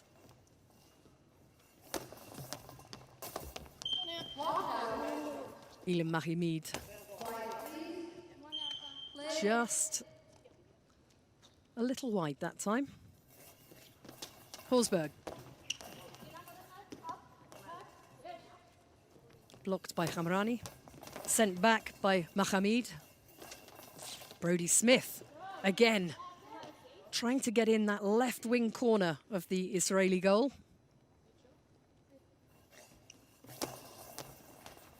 Mizrahi going in the opposite direction. An opposite cross-court shot. Returned by Brodie Smith.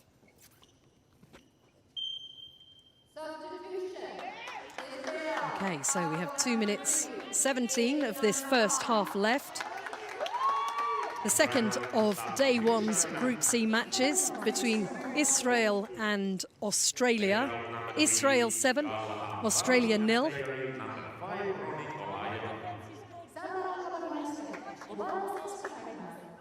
So, Gal Hamrani comes off, and only Ochayan takes her place. Fantastic hair colour. Starts at blue, goes through purple, and fades out to a beautiful pink at the end. Very stylish. Or Mizrahi has a beautiful purple head of hair, and she's celebrating another goal. That's number 4 for Or Mizrahi, and Australia are 2 goals away from an early finish in this match. Brodie Smith not quite able to stop that going in with her feet.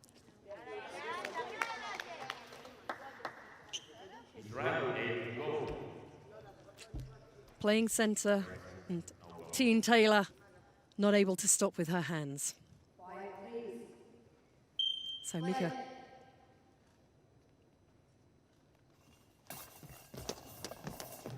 Australia have their first goal of the match.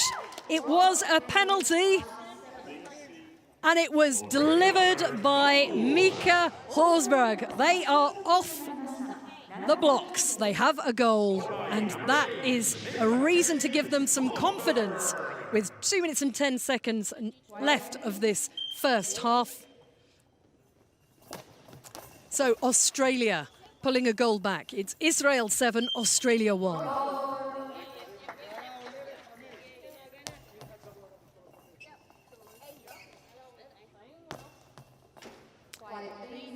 And Australia penalised for a long ball.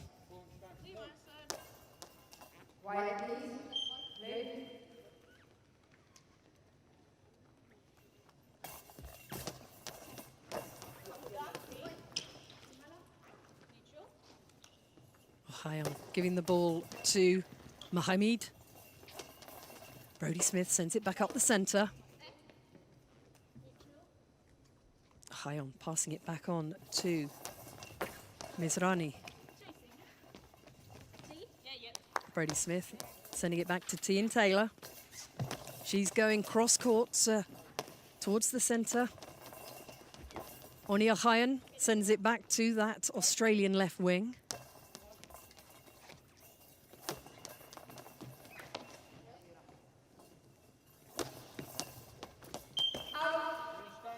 Just imagine trying to locate that ball simply by sound. It's coming fast and it's hard as well.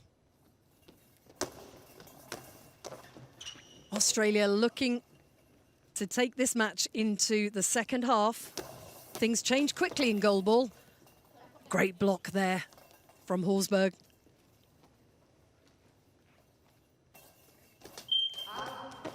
Just stepping out of play there. Gives Elam Mohamed a chance to get a shot. The ball goes in the air again, but blocked out. It's tricky when the ball's in the air because those bells are suspended. It's difficult to spatially locate where the ball has gone.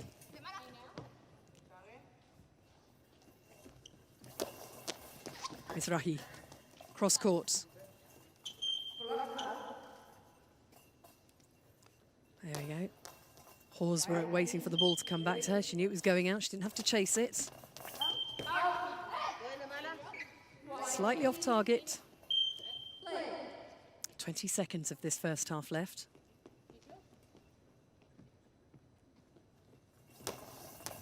Mohamed. Testing Tian Taylor, who tries to get it past Ochayan. We've got 1 second left on the clock.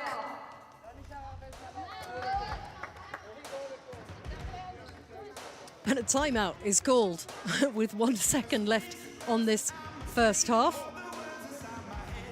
Not as daft as it may seem. You get a 45-second team talk effectively at this point because goalball half-times are just 3 minutes long.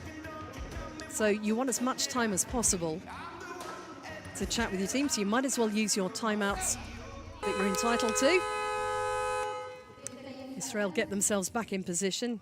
You can only call a timeout if you are in possession of the ball. Elam Mohamed is. She'll get play underway. And then we'll hear the half-time whistle called.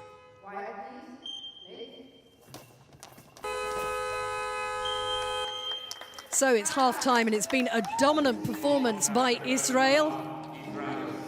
Lihi Ben David with 4 of the goals. At half-time, it's Israel 7, Australia 1.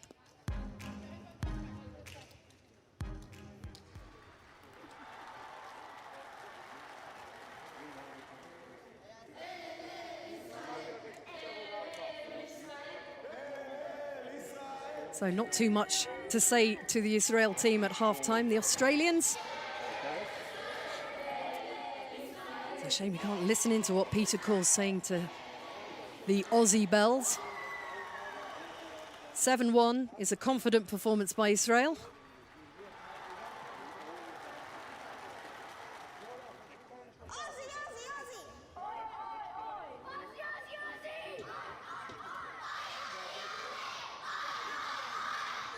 And that's where Lihi Ben David began her goal scoring in this first half. With a penalty there. And a cross-court shot just bouncing over Jennifer Blow again. Moving across the court from left to right, but also from right to left. A very versatile player and a powerful shot there. Not much the Australians can do about it, but scoring from a penalty there. Mika Horsberg at least getting a goal for the Australians. 52 throws apiece, a penalty apiece, no own goals. Israel blocking a little more, but not much. So, once again, we have the eye shade check with the referees. Just checking the gauze patches are still in place before the eye shades get put on. You'll also see the referees holding the eye shades up to the light, just to make sure they haven't got damage. They're not letting in any light that they shouldn't.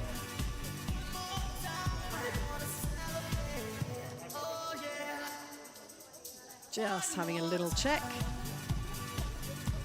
It can be very hot, where, well, as everybody on this planet knows, wearing a mask makes you feel very hot. But a goalball mask, when you're throwing yourself to the ground and picking yourself up repeatedly, does leave you sweating somewhat. They want to be comfortable. They're made of a rubbery plastic, so it's relatively soft, but it does afford some protection because a ball to the face can hurt. The other kind of protective kit the teams wear, they wear padding in their trousers. You see they also have, some of them have knee guards, knee pads and elbow pads. So no changes for the Australian side, the Aussie Bells, as they were. Tian Taylor on the left wing, Brodie Smith in centre, and Mika Horsberg on the right. This is the second half, the game between Australia on the left and Israel on the right. Halftime score is Israel 7, Australia 1. Halftime substitution Israel out of 4 in number 6. And that means that Lihi Ben David has returned to the court.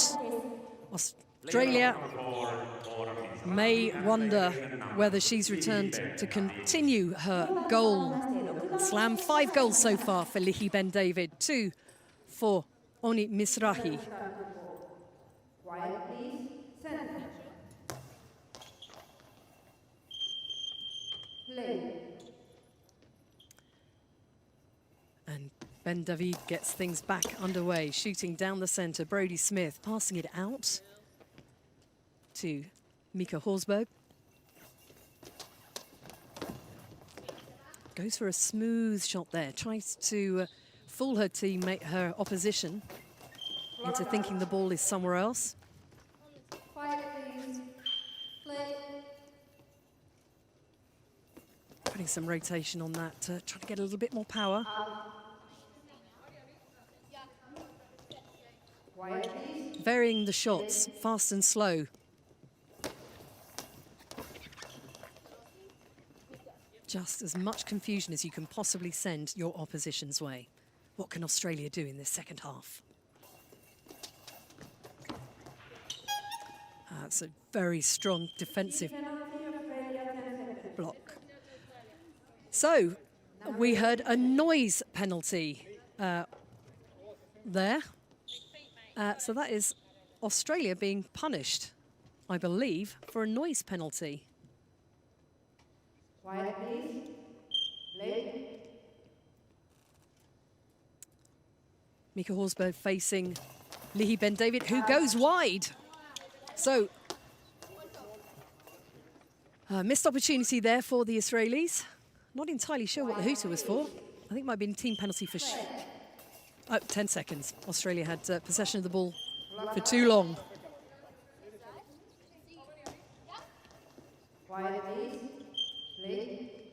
The timing official letting us know. And that ball's in the air again, but this time it's gathered by Horsberg. Ah, unfortunate, slipped out of her arm as she was ready to rotate there. So Israel will have possession. Israel leading 7-1 with 11 minutes to go of this match. Great stop by Brodie Smith's feet there. Tian Taylor comes up the centre. She's not going to get past Oni Ohayo though. She's looking very strong in that centre role, particularly around the legs. Australia want to watch the time here. She's thrown the ball out rather than pick up a 10-second penalty. So she's given away possession, but at least it's not a one-on-one.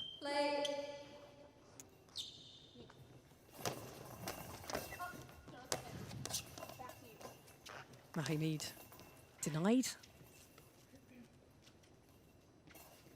Horsberg down the line, hoping the ball will bounce over her opposition and into the goal, but not quite there. Ben David, cross court right to left. Oh, slips past Brodie Smith, but it's gathered by Horsberg. Great use of the feet there by Ben David, playing on the right wing.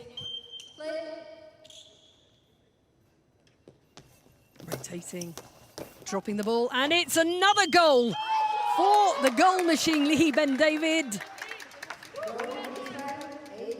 Feeling her foot there, but she's looking very comfortable.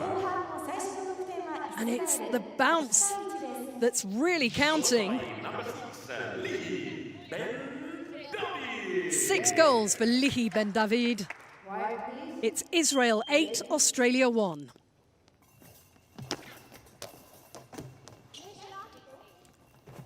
Oh, that was a good ball from the Australians. Mahmoud got her feet to it, but it was heading dangerously towards the goal line. Saved in the end. Brodie Smith to Mika Horsberg. Rolls that gently down the right line, but Ilham Mahmoud really does have that line covered. Great block from Horsberg. Gets up quickly, returns it back through the centre. Oh, she's denied by the crossbar. It came up off the feet of Ohayo and hit the crossbar. On another day, that would have just tipped underneath. Equipment check here for Mahmoud. But oh, how unlucky for the Australians. Even the crossbar has got it against them today. Never mind. Off the feet, onto the crossbar and back out.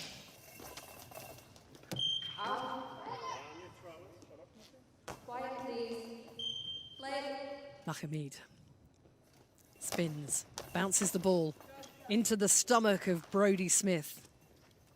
1.25 kilograms of ball, travelling up to 30 miles an hour at times.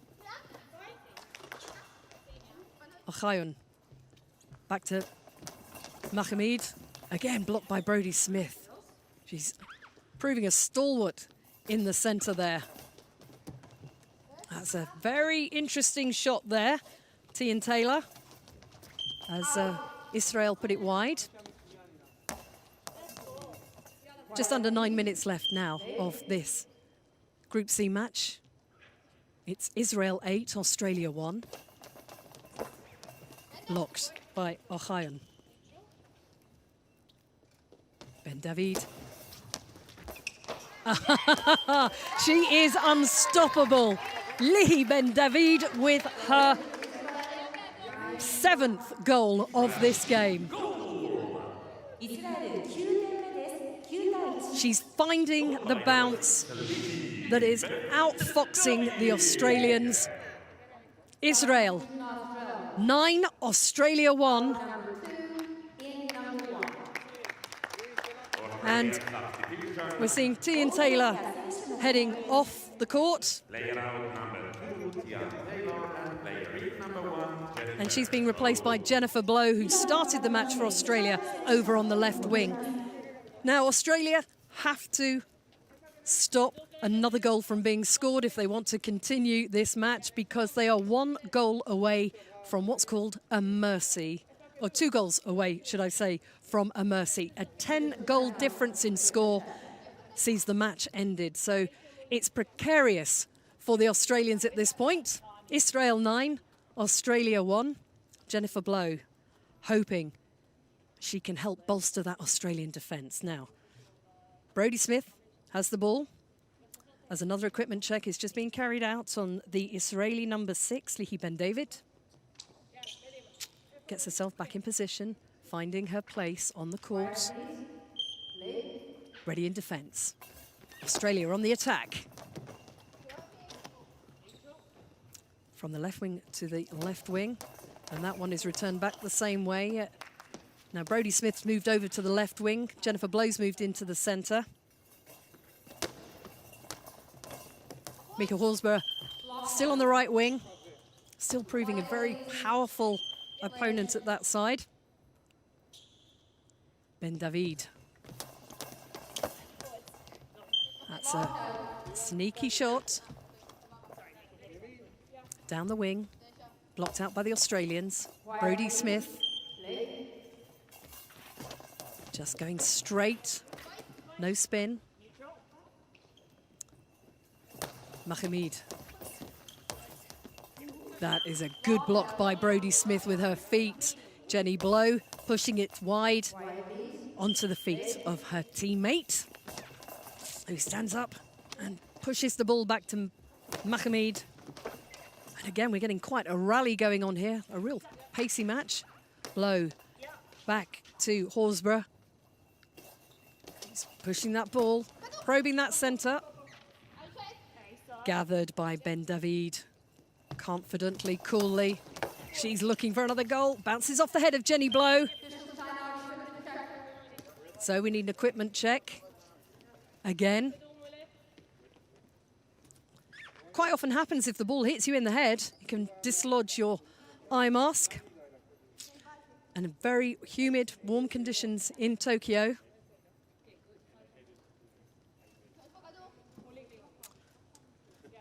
That's the multi-hair coloured Oni Ohio. In the centre for Israel, having an equipment check, and one of the court attendants just making sure there's no moisture on the playing surface. That's it. The officials are happy with that. Brodie Smith reclaims the ball.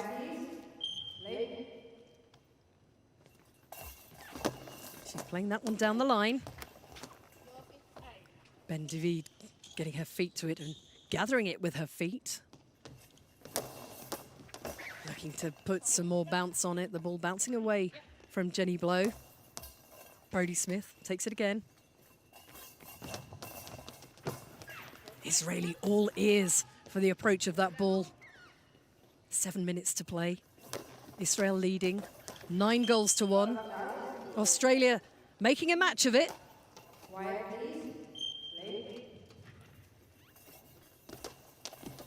That's Horsburgh. Down the centre. In David.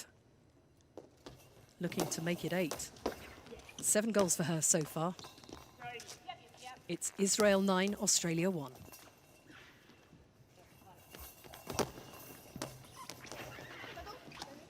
That's a good ball by Brodie Smith there. Kept the Israelis guessing. A reflexive defence by Brodie Smith as well, getting a hip in the way there. Just off the line, unfortunately, there. And the ball went in the net, but had bounced out first. So, Mahmoud spins, and it's another goal for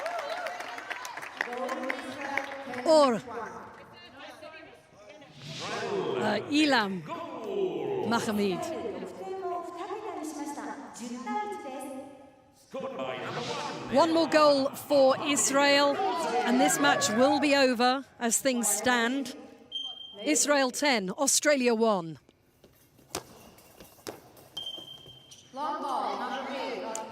That's unfortunate for Australia. So we have a penalty, and it's Mika Horsburgh who faces a penalty, which effectively means she's got to save this ball to keep Australia in this match. She's all ears. And it's Ilham Mohamed taking the shot. And there is nothing that Mika Horsburgh can do. Israel 11 goal. イスラエルペナルティースローで追加点11対1。 Scored by number 1, Ilham Mohamed Ruzin. And that's it. The referees have called the game. Israel have won by a mercy, 11 points to 1 against Australia with 6 minutes and 6 seconds remaining of the match. An absolutely comprehensive performance in playing the bounce ball by Lichi Ben David. 7 goals for the Israeli star. But a stunning performance, and they rightly celebrate as a team. The match finishes Israel 11, Australia 1.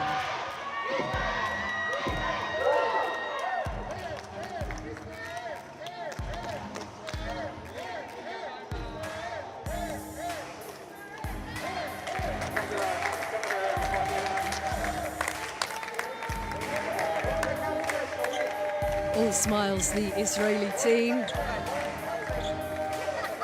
Raz Shohan, the coach, as they line up and in traditional goalball fashion thank their opponents and applaud their performance.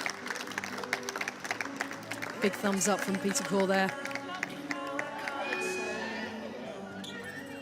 That was a much improved Israel. Australia will go away, have a think. Ladies and gentlemen, big round of applause. It was tough out there, the way that Lichi Ben David was playing, but converting more of their chances. And they get to have an early bath. The game finishing 6 minutes early.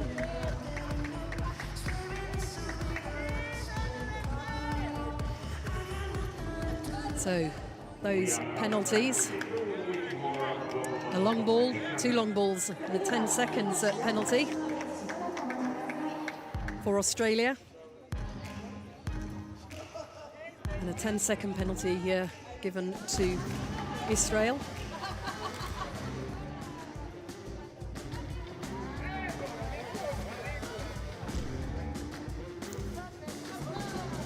So the second of the Group C matches has been completed.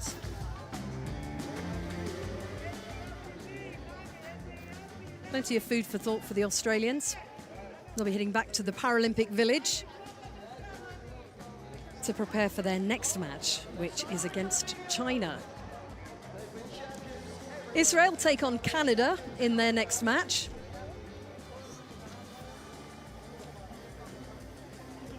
And we can see the standings.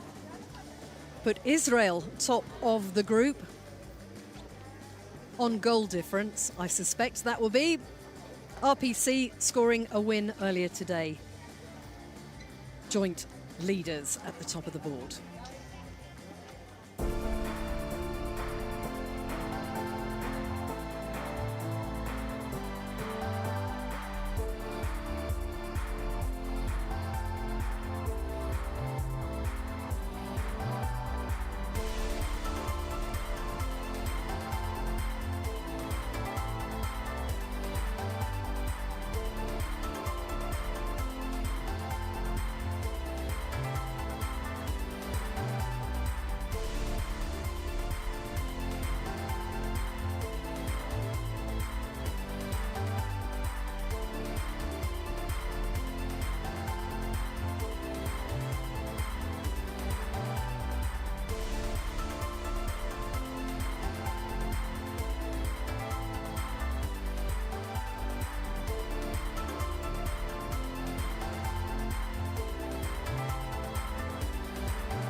So a comprehensive victory for Israel, 11-1 over Australia, who have 3 more matches to play, at least, at Tokyo 2020. Next up, China for Australia. Israel will be playing Canada. Still in the final of the Paralympic Games, his 5th final, and he accepts defeat with grace. Real class, absolutely.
心だけど何点しか近くない素直に受け取らないだけどなんかいろんな色気が出たから相手はええやろこれドキッとするでしょこの後どうなのみたいな感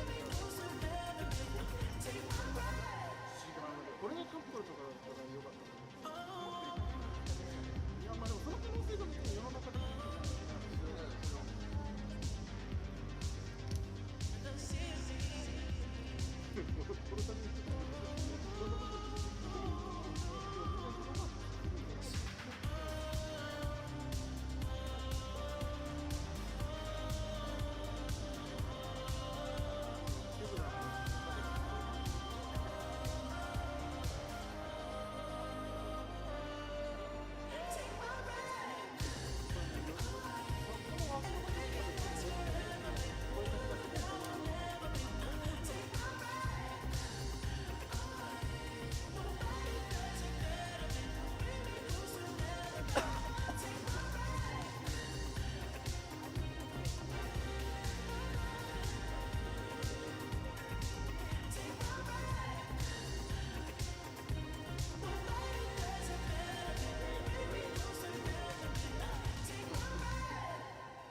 パラリンピックってすごくないって言い始めて、ゴールボールすごいね。あれ、日本休場者16人。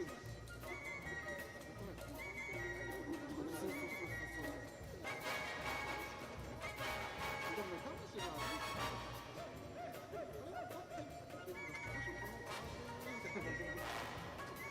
男子のゴールボール見て、実は女子で言われなくて、男子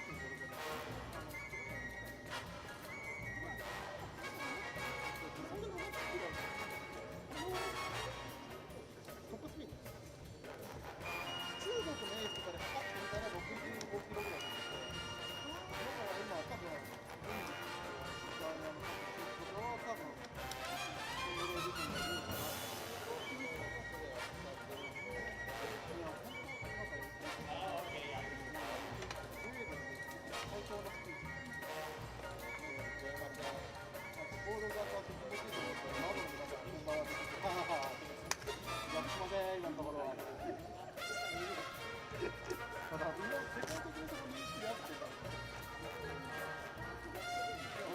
たから、あら。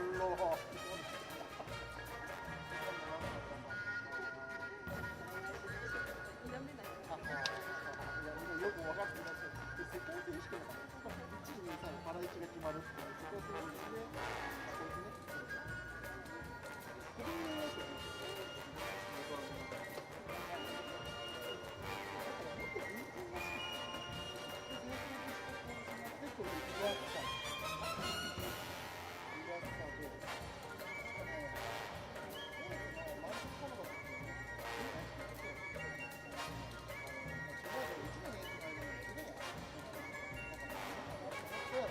俺もう一回やるわ。これ。そしたらまた。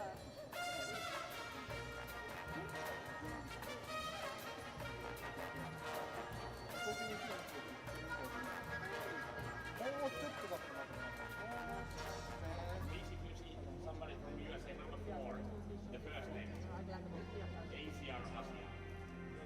I think Asia.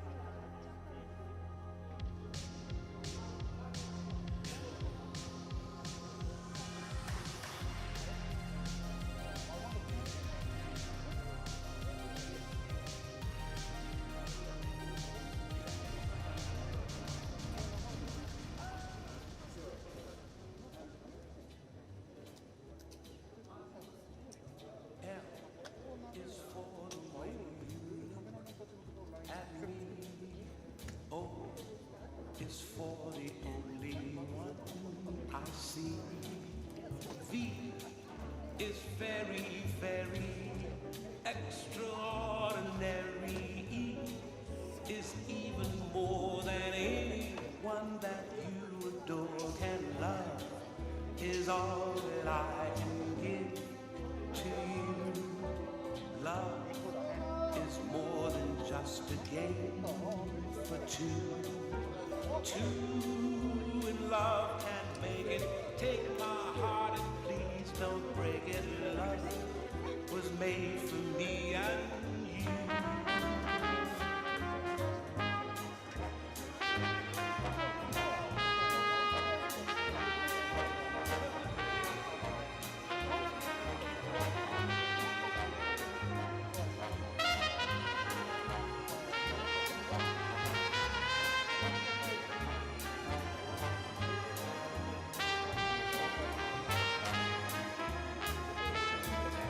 L is for the way you look at me.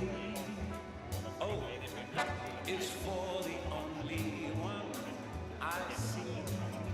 V is very, very extraordinary. E is even more than anyone that you adore can love. Is all that I can give to you. Love is more than just a game for two. Two in love can make it. Take my heart and please don't break it. Love was made for me and you. Love was made for me and you. Love was made for me and you.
Screaming in the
Representing USA. 続きましてはアメリカ合衆国代表 Number 3, Lisa Tchaikovsky. Number 4, Asia Miller. Number 5, Amanda Dennis. Number 6, Mindy Cook. Number 7, Eliana Mason. And number 9, Maribel Hugin. Tchaikovsky and John Oates. The referees for this game, この試合の審判は Team from Republic of Korea and Yeong-Hui Moon from Republic of Korea.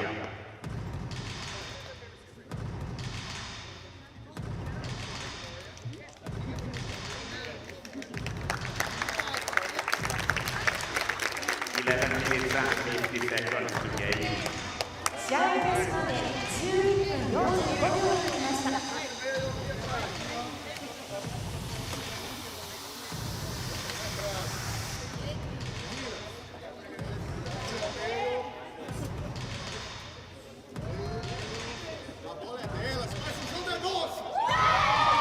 Forza!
Hello and a very warm welcome to the Makahori Arena for day one of the Tokyo 2020 Summer Paralympic Games.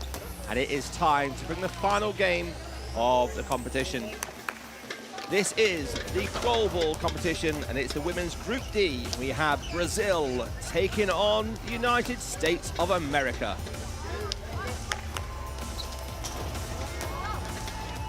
A warm welcome to the arena, and here celebrating the 75th year that the sport was created. This sport like no other, designed specifically for the visually impaired. A game of accuracy, strength and speed. We have two of the best teams competing head-to-head here in Group D. In the gold and green tops with black bottoms, they are Brazil, with the USA in the red, white and blue, with blue shoulder straps, white tops and shorts. Let's bring you and tell you a bit about the sport that you're watching today if you are new to goalball. This is the silent sport, as it's also known. So this game is played in absolute silence, as all of the competitors here have their special blindfolds on. It's played in the absolute darkness for them. They have gauze on their eyes and then the face mask placed over them, and they're not allowed to touch those masks. And the aim of the game is to defend their goal and score as many goals as they can in their opponent's goal. 2 halves of 12 minutes is how long the game lasts. And as you notice, the court has different markings on it. It's the same size as a volleyball court, so it's 80 meters long, 9 meters across. And it has a goalpost reaching all the way across the 9 meters, and that's the goal they must defend. The lines are separated every 3 meters, and they are reference points to the defending area, which is the orientation area. And these lines are all raised, so the athletes and competitors can find where they are using their fingers and tactile on the lines. The second 3 meter phase in, we're looking at the Brazilian team there, is the landing zone, and then the 2 central sections are the neutral zones. And the player's task is to throw the ball. It's always underarm. And they'll have different ways of doing it. You see Brazilian players there just going through the legs. It's a very classic Brazilian way of doing it. Other countries do adopt that style. You'll see some that will do a rotation of 360 and bowl the ball under. These balls are 25 centimeters in diameter, hard blue rubber with 8 holes and 2 bowls. Jacks and Vaida Makvatai from Lithuania and Australia respectively are the referees. They have their microphones attached to them, as they will be instructing the players and the spectators when the game will be gone. As soon as they blow the whistles and say it's time to play, there will be complete silence here in the arena the whole time. The aim is to block the ball, and then you have 10 seconds. The following 10 seconds is then your chance to shoot at goal. There are lots of other rules, and as they occur in the game, for example, the penalties. The ball doesn't land in the neutral zone or landing zone, and certain penalties are given against. I'll let you know as they happen and bring this game to life for you. But these two teams are two of the big names competing. Brazil started competing at goalball in the women's competition in Athens. They finished 7th. Then Beijing, they finished 6th. In London 2012, they finished 5th. And in Rio, they finished 4th. They were looking to get into a podium position in Rio. So we're a little bit disappointed there, but they're looking to go one step further. 3, Ana Carolina Sodio is one of the only Brazilians to have represented in each of those Paralympic Games. All the way back there. So keep an eye out for number 9, Victoria Amorim, 23-year-old, plays on the left and right-hand side. So number 3 and number 9 are two of the big starters Let's have a look at this team from USA, the most decorated side in the competition. 2 golds, 2 silver and 2 bronze medals after debuting at the Paralympics in 1984. They also got silver medal in the 2019 Paralympic Games in Lima, Peru.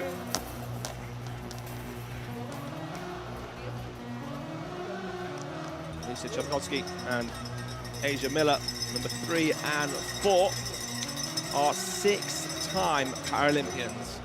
That's right, competing all the way back to Sydney 2000. In fact, in Sydney 2000, Asia Miller was actually getting bronze medal in the F13 discus.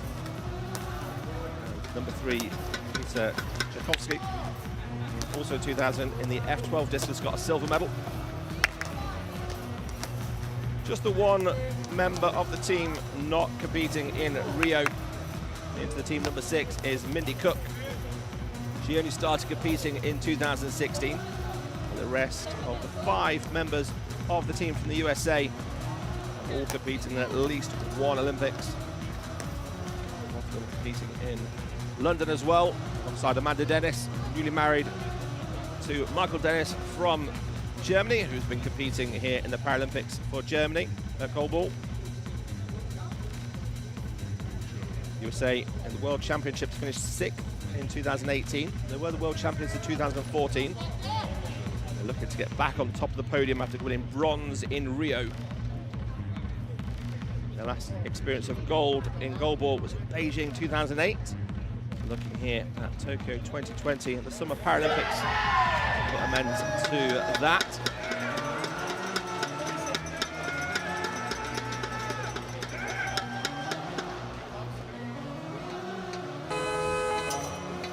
It's going to be Anna Carolina Custodio.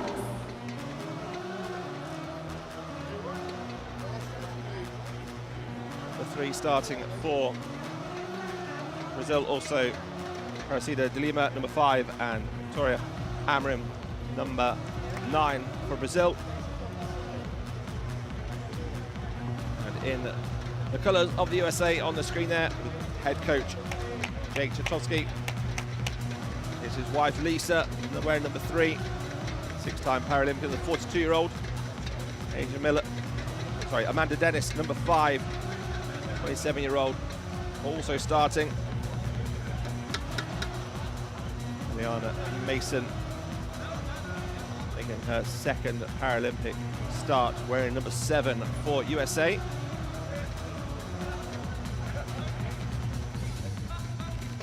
So these teams will have 12 minutes each way. The referees are now just checking the masks on each of the teams. They're not allowed to touch their masks. So the referee will check in, make sure they're all in position where they need to be before they make their way back. So we see Koska, Dennis and Mason, the starting lineup for USA. And Brazil is Custodio, Aparecida de Lima and Amorim in place for Brazil.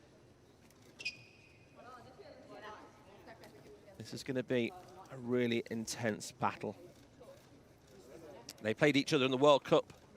Brazil were victorious 3-1. Wasn't a high-scoring game, but it went all the way to the end of that game.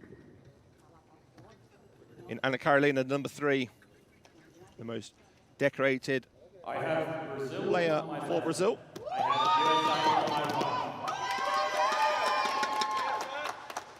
A reminder to all spectators to turn your mobile phones off and to remain quiet while the ball is in play. USA starts the ball. Quiet, please. Set up. So the referee giving the instructions to the crowd now, and as soon as he blows his whistle, Play. 3 times, we are going to get this game underway. Is Tchaikovsky first of all to go. Started through the back of the legs. A trademark for Anna Carolina. It's easily picked up by Amanda Dennis. One of the few left-handed players that you'll see in goalball. She's embracing being a lefty. There's the attack down the left-hand side for Brazil. Amarim.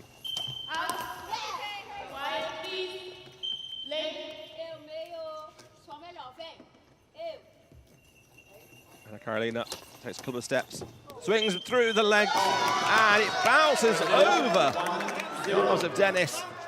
It's the first goal. There we see that bounce just going underneath Dennis. I apologise. She was coming over it. Didn't bounce as high as Dennis thought. And Carolina with the first goal of the game in the first minute. USA looking for a quick reply down the left-hand side. It's the 34-year-old again going. And that combination blocking the ball. Amanda Dennis gets it. She's playing that central defense role, slightly higher up in the orientation area. And her left and white rings staggered behind her and to her left, flanking her other side. Now it's Amarim. Long ball, so it's a penalty here. The ball not landing in the neutral zone. So this means it will be just one person having defence. So Victoria Amarim has to defend this now. USA could choose where they attack from. They go down the left-hand side. Amarim at full stretch. And it's a goal to level the game. Tchaikovsky. And her 6th Paralympic Games gets the first goal for United States of America.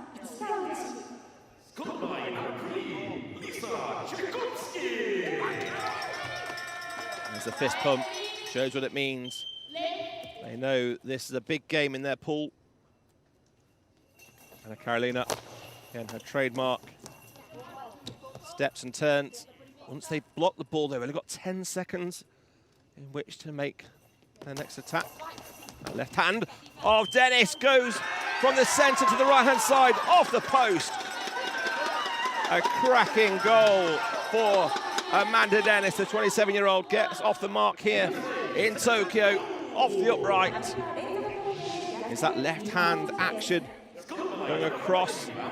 USA turn this game around. Now 2-1. Conversations between Anna Carolina and Victoria Amarim. Amarim is attacking down her left-hand side, brings it into the centre. Well picked up by Dennis. Mason, nice and low, delivers that ball.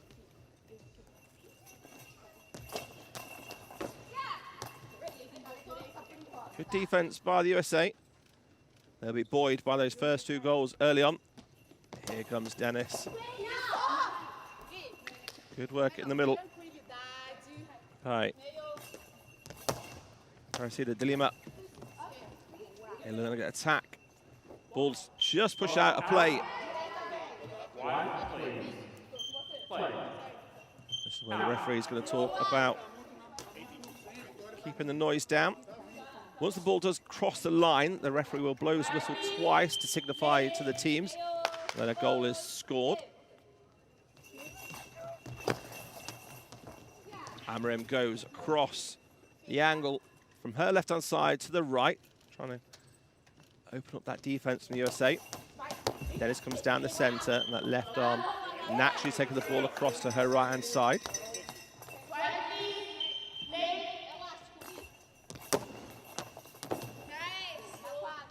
Good block by USA. Mason, number 7, the 25-year-old. Good blocking, and then passes the ball over to the 6-time Paralympian. He fires the ball down the centre.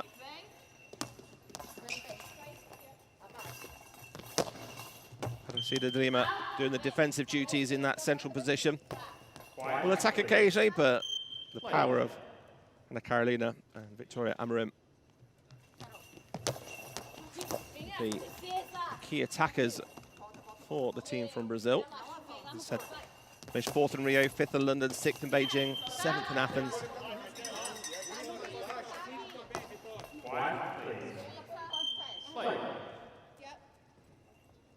Wanted so much to medal in Rio 2016. Tokyo, well, that'll definitely be their goal here today. To start off on a good journey. Carolina with a high bounce. Smothered away by Amanda Dennis. Low flat ball delivered from the right-hand side across the angle. There's the bouncing ball from Victoria Amorim. Missed playing in the World Championships in 2018 with Brazil, so back in national colours here at the Paralympics. So the officials just did a quick equipment check. So the team's going to have timeouts, but also the officials can. They want to go over and have a check on some of the equipment. There's a chance for the team from Brazil to have a chat. What they're going to do. The referee just having a look at Amanda Davis's equipment, getting her to readjust.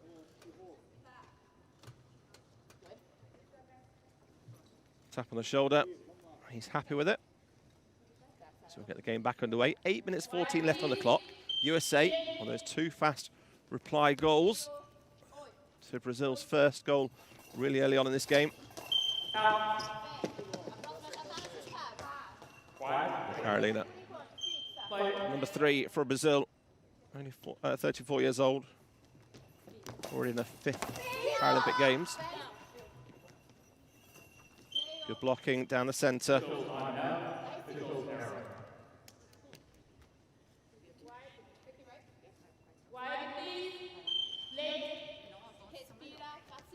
So Brazil attacking down their left-hand side.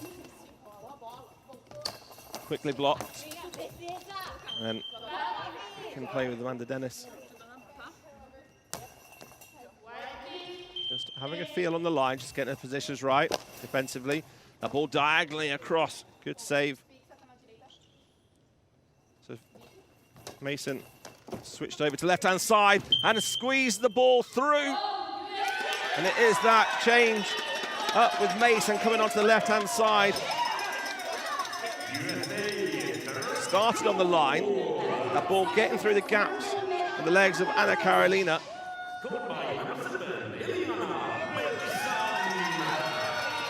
Lena Mason with her first goal. Another equipment check for the officials to check on.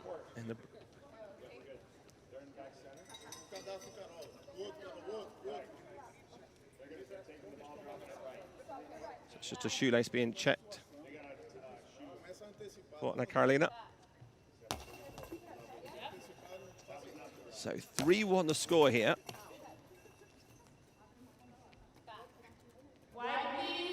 Brazil a little shocked by this after getting that first goal and then now conceding 3 without reply. Look to get back on the board.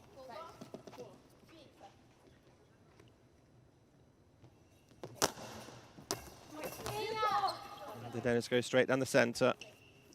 Blocked well by De Lima.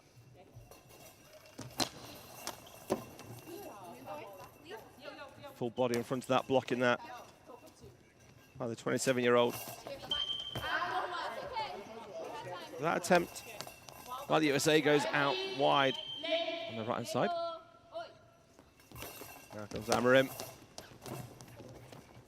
It's trademark between Amorim and Anna Carolina.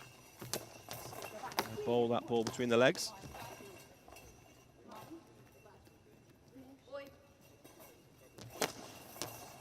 Anna Carolina switching it up this time. She's on the right-hand side, moving that ball across the left-hand side. It's a game of cat and mouse with each team, where they move, where they angle it in. As you see, USA switching it up again. Tchaikovsky comes across to the left-hand side this time. Mason back to the right. Dennis stays in the centre. It's Dennis quickly down that attack down the middle, but picked up by Lima. Halfway through this first half here, USA leading by 3-1. Good value for it as well. Just gets the legs of Lehman goes out of play. Mason attacking it down that right-hand side. There's two bells. The sound that everybody's listening out for. Locate, get their body behind the ball. And then they have about 10 seconds in which to attend their attack. Down the left-hand side they go. Quickly responded by Mason. She goes from the right, bring it in diagonally to the center. And the 23-year-old is there to block. No equipment check for the officials. Players just make their way back to the goal line. USA will start the game again. The ball.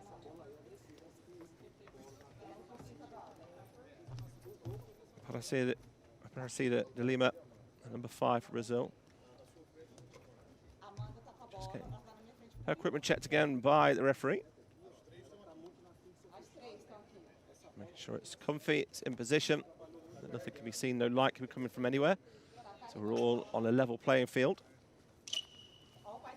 So Goalball celebrating its 75th year.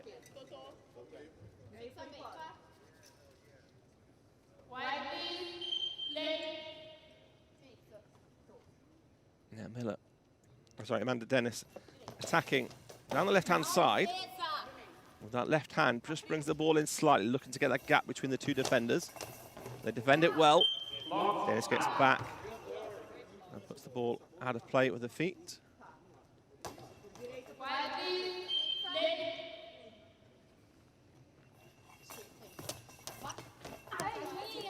Mason from the right inside. Good block by Brazil. 5 minutes left on the clock. Still 3-1. Trading throw for throw now. Amanda Dennis switches up, goes to the left-hand side. A lot straighter down the line.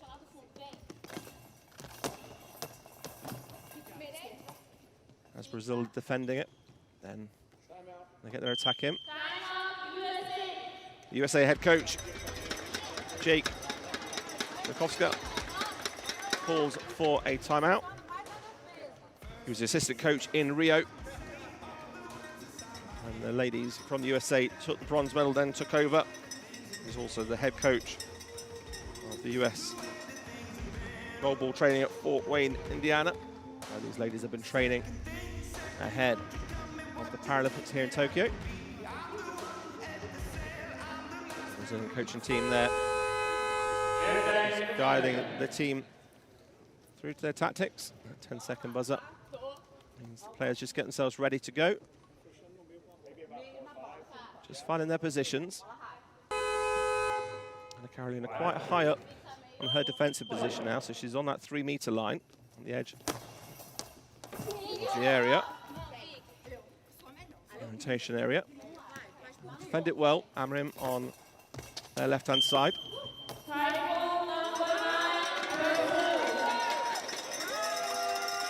High ball given though, so it's a penalty. Amrim has to defend.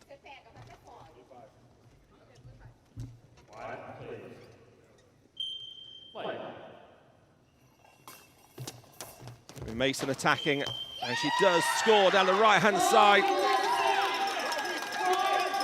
Smile on her face. Hand just following through the ball, keeping it straight down the line, keeping it true. It needs to be good as well because Amrim's moving across that way. The USA now lead 4-1. Conversation between Anna Carolina and Victoria Amarim again. They opt to go down their right-hand side with Anna Carolina. His fingers taped up well. That ball's very hard, get a good grip. She needs it on this diagonal shot that she's taking. Well picked up by Mason, plays it back in the center for Amanda Dennis. A smooth swing, with that left hand down the center.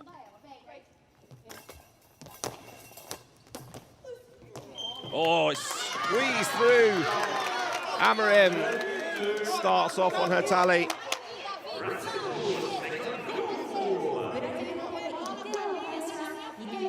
Ball just squeezing through the two defenders, between Mason and Dennis. It gets deflection off Mason, who's the further back of the two defenders there. It's a big goal for Brazil to keep the gap just within 2. Can they get one more back again before the end of this first half? Bouncing ball. Almost. Dennis bouncing over the ball. Luckily, she can trust her wing defences there to protect that. Alcida de Lima doing her defensive duties. Out of the 3, she's only had 1 throw at goal. It's been evenly spread between Amarim and Ana Carolina Custodio. So attacking down the right-hand side, that ball bouncing. Just losing a lot of speed. Making it a little bit easier for the Brazilian defense to block. And Dennis reading that one well, getting a body behind it.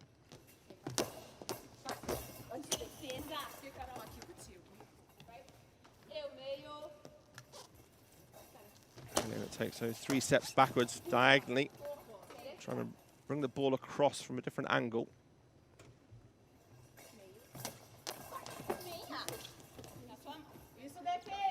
The Brazilians close that gap in as soon as they sense the ball's coming to the middle. Really close that gap in, so if anything does go past their central defender, then they've got 2 people behind it.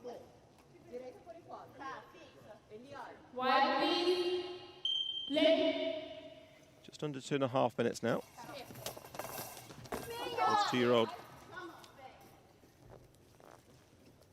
Tchaikovsky attacking down her right-hand side. Brazil block it well, come up back down the centre.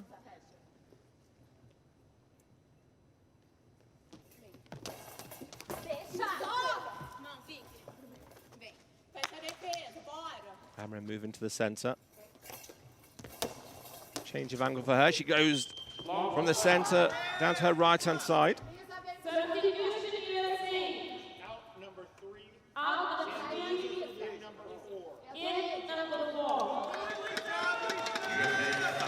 Not a bad substitution to have when you take off the 6-time Paralympian and bring on another 6-time Paralympian. Aisha Miller, the 41-year-old. A coach, PT instructor, and real estate developer. Multi-medal winner in the Paralympics. Gold in Beijing, silver in Athens, bronze in Rio.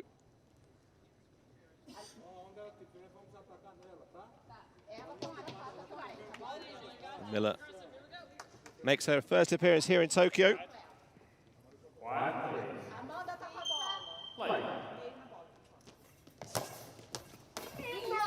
It's Dennis that starts us back in this game again. There's 1 minute 50 left on the clock.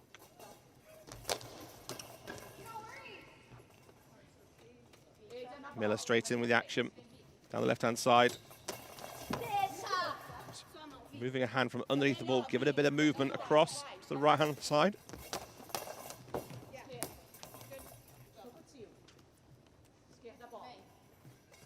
Mason over on the right, just gets past the feet of the central defender, but Amarim is there to pick it up. Carolina again. Into the chest of Miller.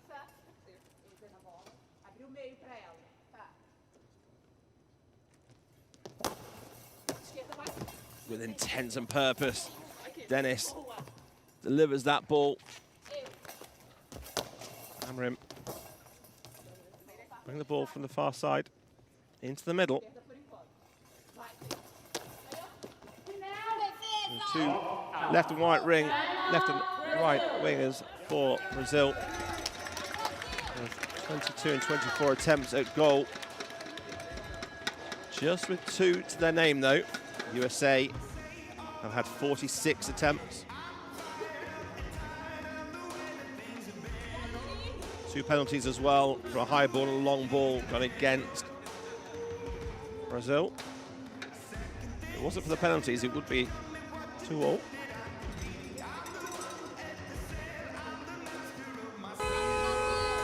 So into the final minute of this first half.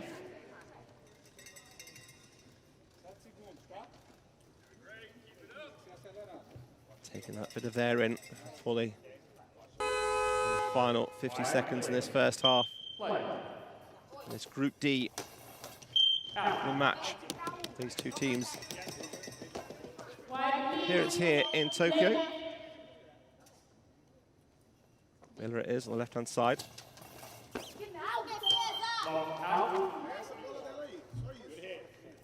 Keeps that ball nice and low.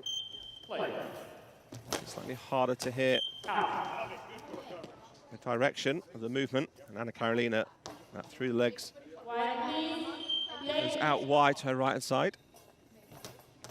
Mason switches it up and comes back to the left-hand side.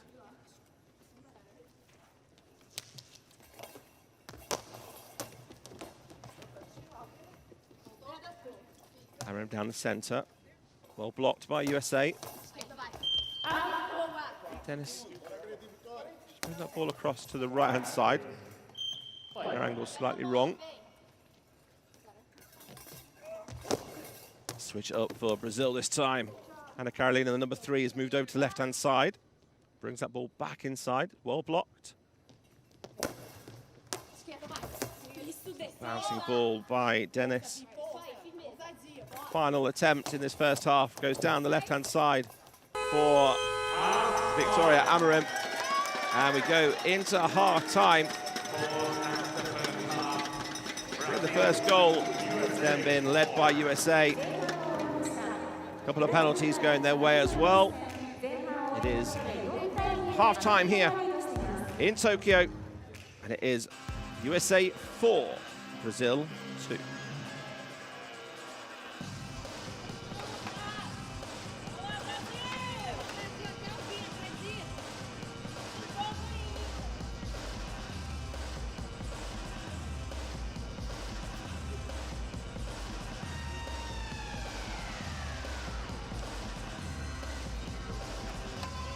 So 3 minutes at half-time.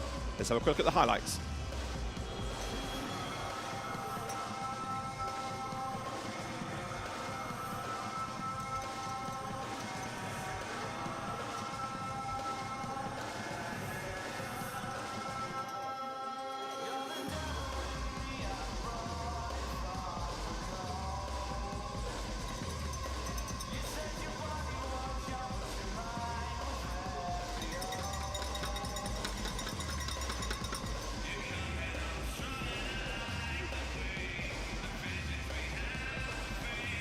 Let's have a look at the stats in the game then. It's one that topped the count, 4-2.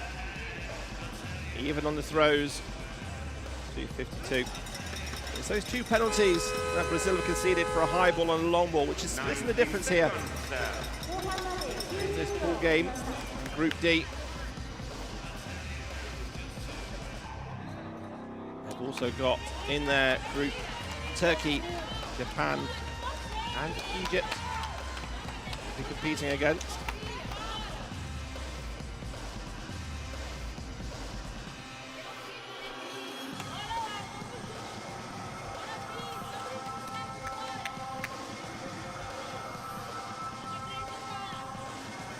Top 4 in each group go through to the quarterfinals.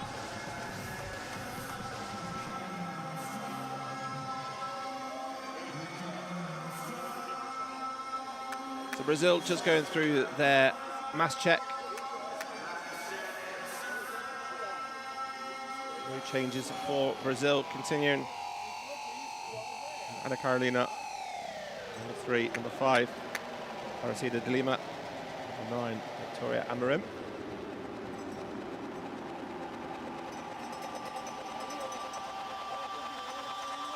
There's only Ana Carolina and Amorim who have actually represented Brazil in a Paralympic Games before.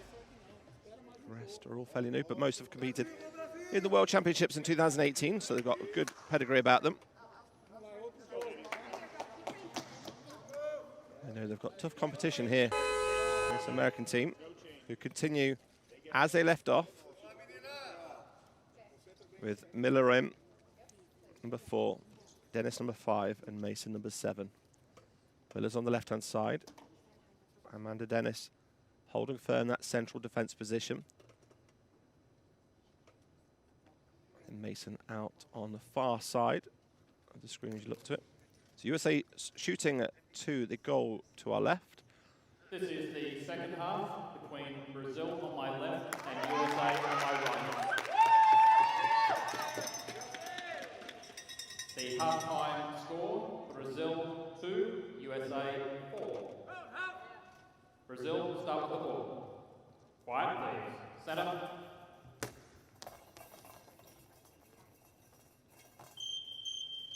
Play. 3 whistles, which means we're good to go for the second half of this game. 12 minutes on the clock. USA with a 2-goal advantage. Dennis down the centre.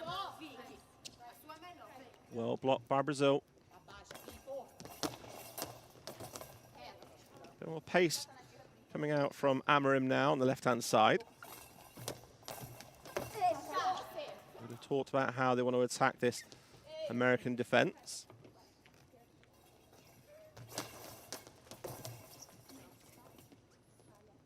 Good cover by Miller there, getting behind Dennis in case it does sneak through. Bouncing ball, dealt with well by Brazil.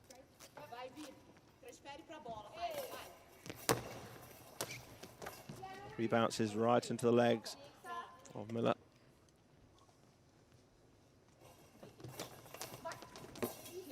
She delivers. Big throw from her left-hand side, diagonal across the court. Amarim pops the ball out. And Carolina switches it up. Nice angle. Just too much on it. Forces the ball out.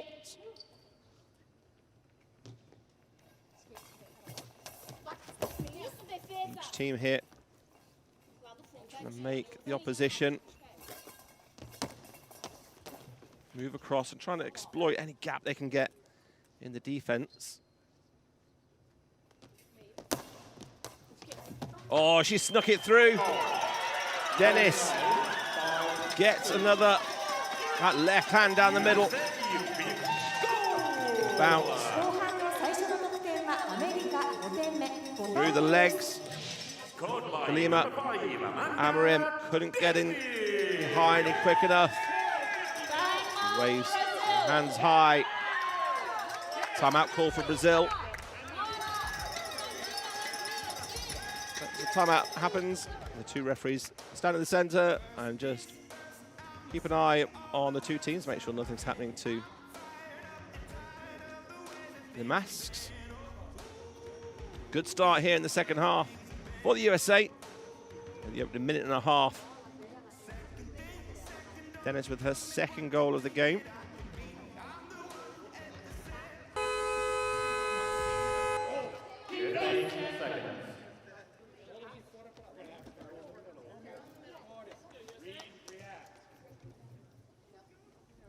Two goals, 2 penalties. Scored. Wide, please. Play. So Brazil gets back underway after that timeout.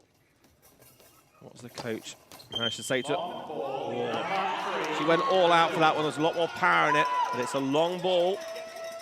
Penalty against the number 3 for Brazil. Timeout, USA.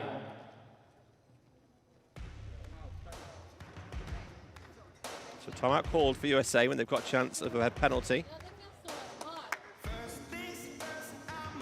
I've seen the penalties go to the left and right-hand side. Will it be Mason again who takes the penalty? They have a choice who they want to take it, but it will be against Anna Carolina. So when it's an individual penalty, it must be the person who's committed that foul. If it's a team penalty, then the opposition gets to choose who. The two players depart, it just leaves Anna Carolina 9-meter wide court to cover. She's quite deep in the rotation area. Dennis is on the far side. Passes the ball over to Mason. Mason on the right-hand side. She reads it well. Gets a good block on there. Nice save. They went for the same type of penalty as they did before, where they scored. Nice save by the 34-year-old. Can they turn that now into a positive for themselves? A couple of goals here quickly against USA would really put the pressure on in the closing parts of this game.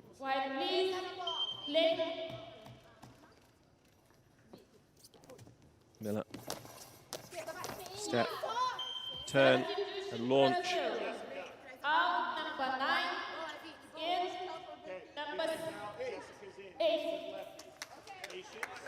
So Jessica Gomez coming in, making her Paralympic debut for Victoria Amorim. Number 9 departs. Jessica Gomez played in the World Championships in 2018, where Brazil got a bronze medal.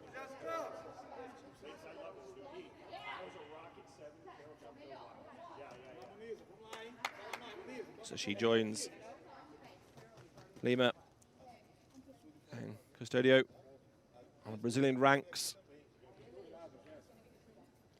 And it is Ana Carolina attacking on her right-hand side. She goes down towards the centre, gets the feet of Amanda Dennis. The ball goes out. So it is a ball back in the hands of Brazil. Jessica Gomez now gets her first attempt. Also left-handed, attacking down that left-hand side, brings it in.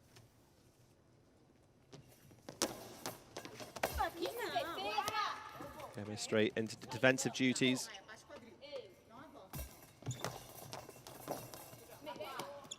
So even just with that change of hand, just change the angle of the way the ball comes in. Miller into the centre. Gets a touch off, but Brazil can just about block it. Now they turn that into attack down the line. Straight into the legs. A block of Miller.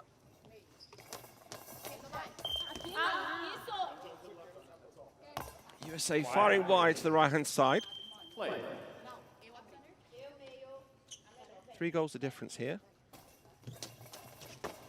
Big power coming through from Gomez. Miller thrown in quick. Threw the ball back from going past the neutral zone. Almost threw the ball into the back of her own net. Equipment check being needed for Amanda Dennis. Quick timeout called also, the head coach from the USA.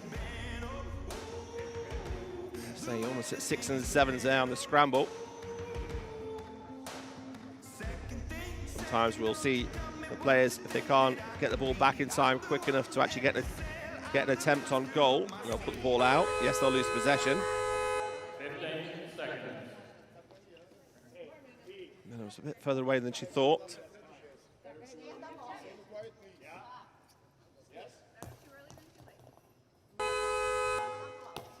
Mason is a 25-year-old, 2 goals to her name.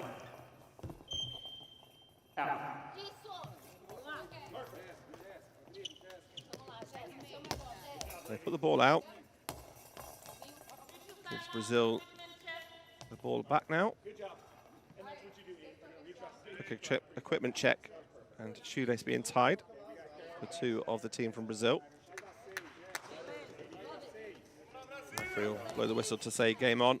We'll get the clock ticking down again.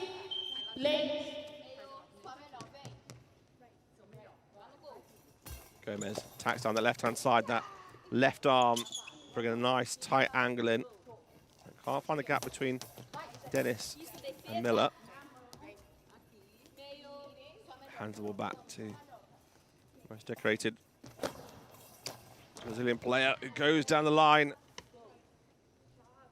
She debuted in 2004 for Brazil, Ana Carolina. Still going strong, leading the team. Quickly up she goes. Can't find a gap past Miller. Good blocking for USA. Dennis tries to get the gap in between the right wing and the centre.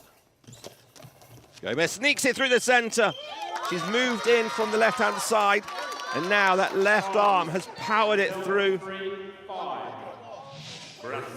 Stunning goal for Gomez. ブラジル1点を返しました。3点目。 Kept that nice and low. Scored by number 8, Jessica It was his Gomez. first goal in the Paralympics.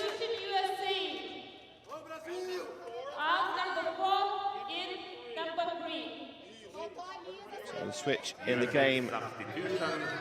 Miller departs. Back off comes Lisa Zukowski, 42-year-old. Referee having another check again on number 3's mask.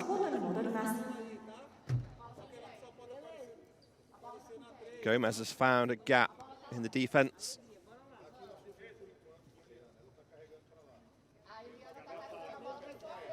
Quiet, please. Play. Lisa comes back on left-hand side. Mason attacks down the right. Gomez on form defensively and offensively. She attacks again down the left-hand side. It's a big whip of an arm down the left-hand side. Just misses the post. Quiet, please. Play. Amanda Dennis. She attacks down the right-hand side. Bring the ball in. Cressida de Lima is nice and deep on her line there, so can take that angle well. Likewise, Quiet, please. 3 from USA. Play.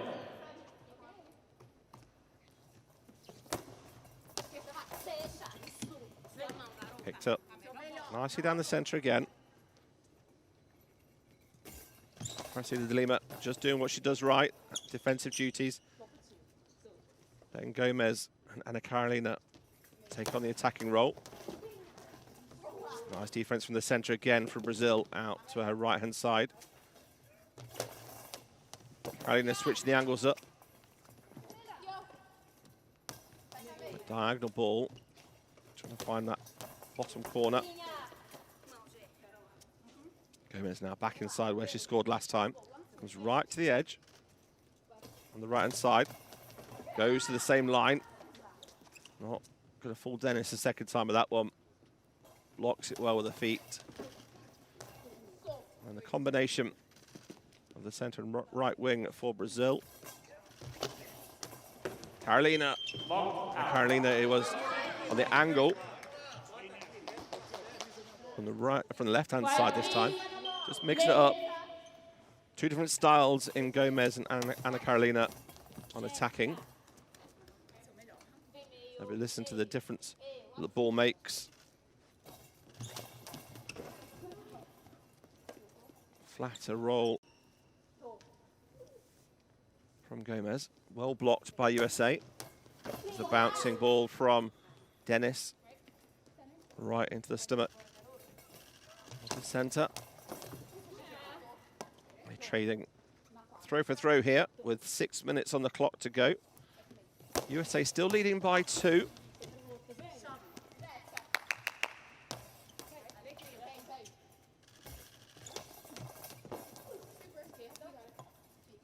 Gomez has brought a different style to the attack for Brazil.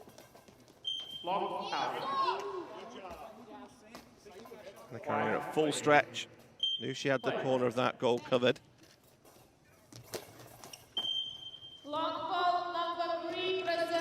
It's another penalty though. The more that Ana Carolina Custodio tries to put in it, the more it travels in the air, misses the line.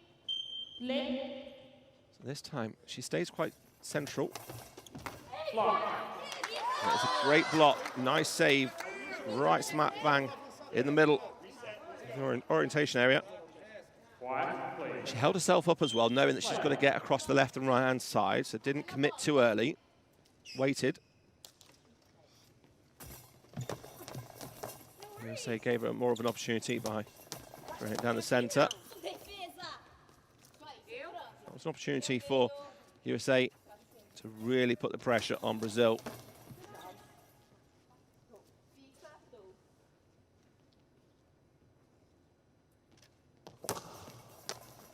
There's the bouncing ball of Amanda Dennis.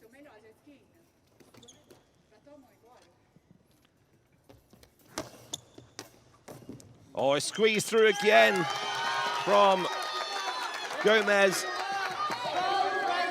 She's got it back within one. That rotation, that bounce, it just caught the top of the ankle of Dennis on the bounce. Nothing that USA could do about that. It's another goal for Gomez, and she's got it back within one here.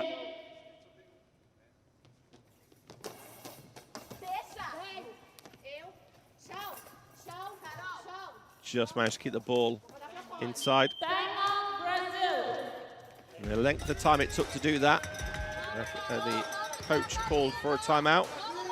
They only had 10 seconds in which to get an attempt, but they're back within one goal now.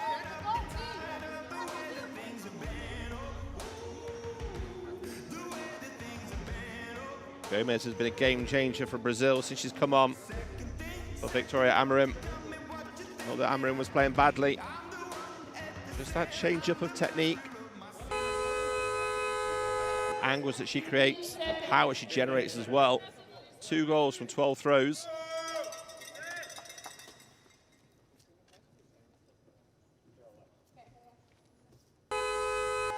Good scoring percentage for the number 8, making her Paralympic debut.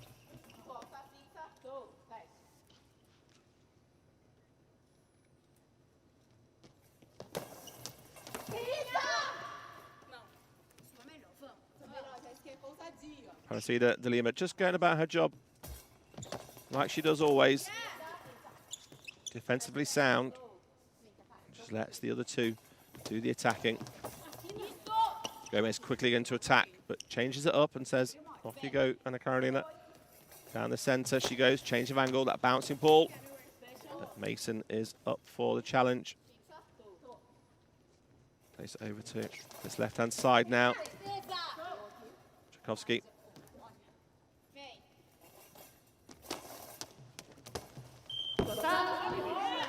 Played each other quite a lot. I know the skills, the way that both these two teams play and line up. Play.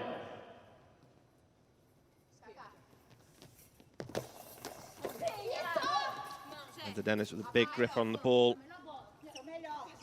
Sticking her tongue out on that rotation. Just giving it every power. Oh, great save. Out wide to a left-hand side. That was destined for the corner. Lovely work. Brazil get the ball back though. 3 minutes 30 left on the clock to go. One away. There's an opportunity here, but good covering there by Mason, coming all the way round on the right-hand side to get behind a pair of Tchaikovsky and Dennis. Brilliant defense from the 25-year-old.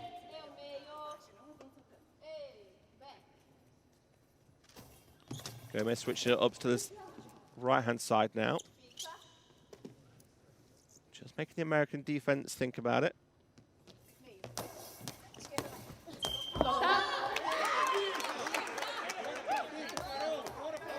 Legs in the block for Brazil.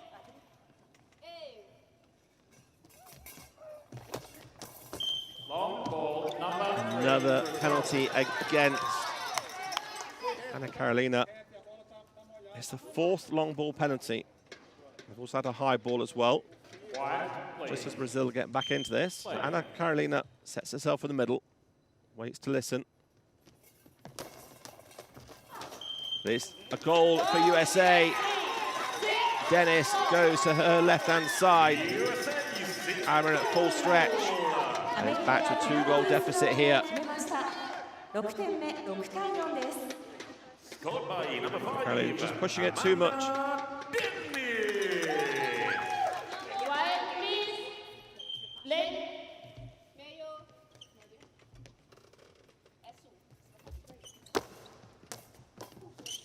Ooh, just wide.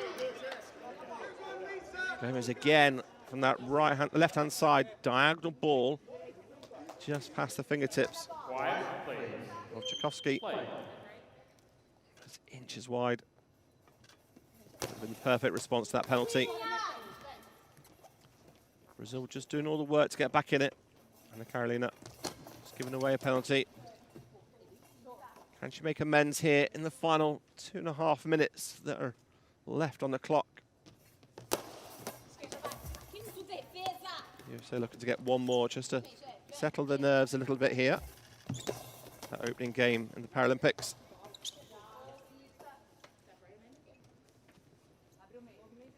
USA block now, attack down the centre. Ball's rolled wide to the right-hand side.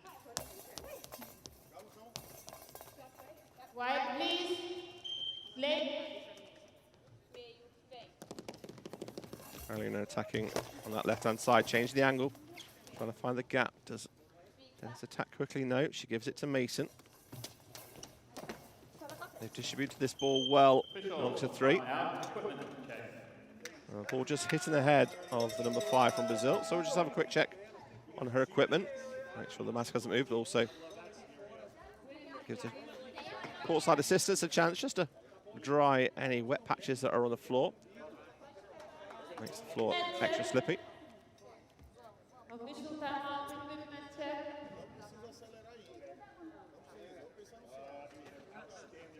.46 blocks from Nisa.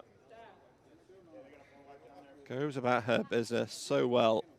That central defensive role.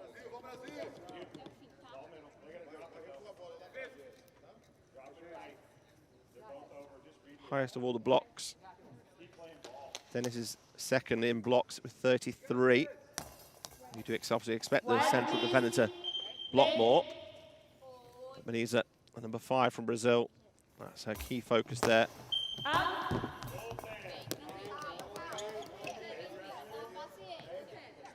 Slipper control by Gomez on the left-hand side. Official timeout, equipment check.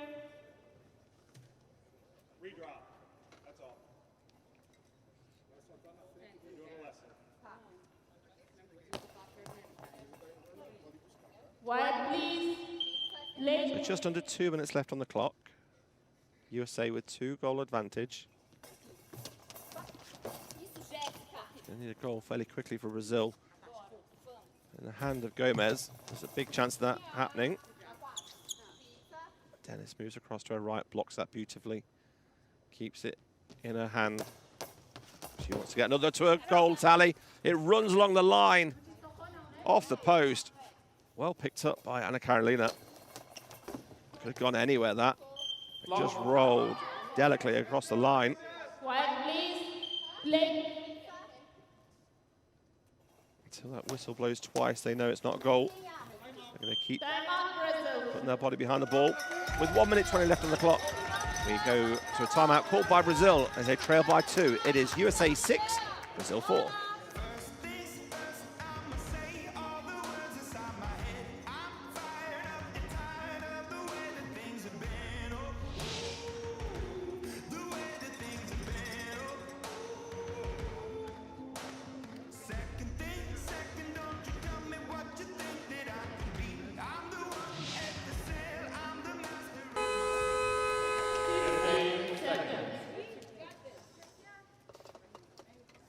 Instructions given by the coaching staff for Brazil with 1 minute 20 left on the clock.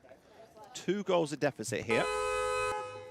Wide, please. Dennis with 38 throws and 3 goals. Also defensively been really sound. Another unforced error for Gomez. Trying a little bit too hard. That ball landing behind her almost. So not getting the purchase on it she wants.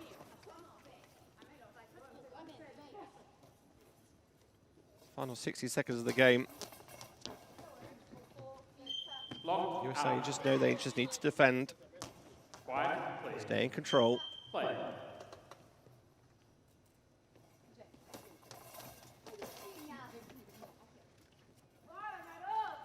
Carolina again goes on this right-hand side. Through the legs, change the angle up. Combination of Mason and Dennis. Mason getting too much of the ball on the floor near her. Just not getting the power on that ball. Final 30 seconds then.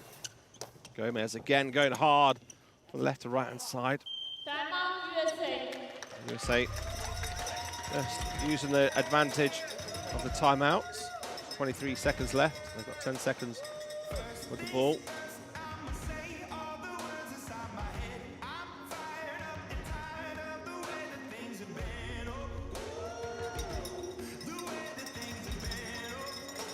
Penalties that has been the difference in this game. 5 penalties in total for Brazil that have conceded.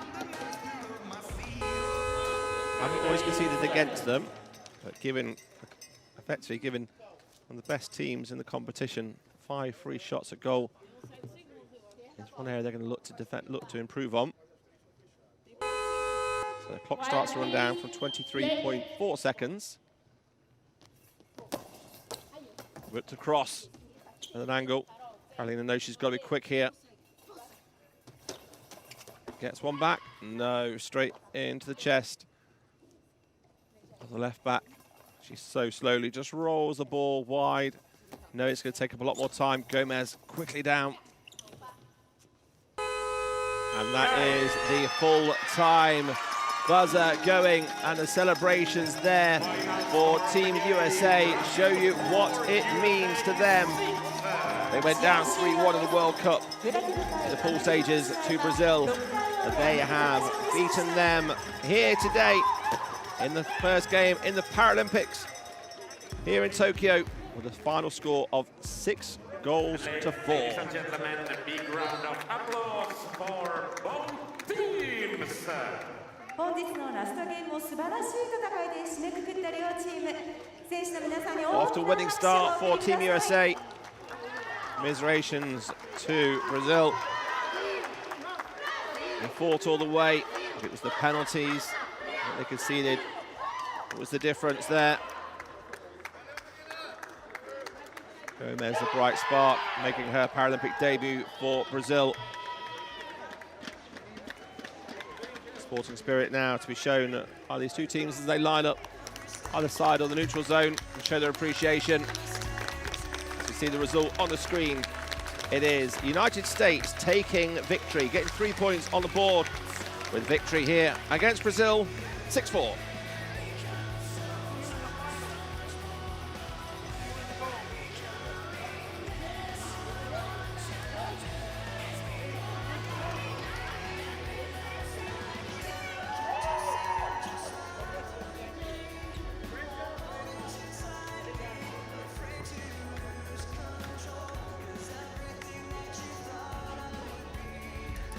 Let's have a look at the stats then.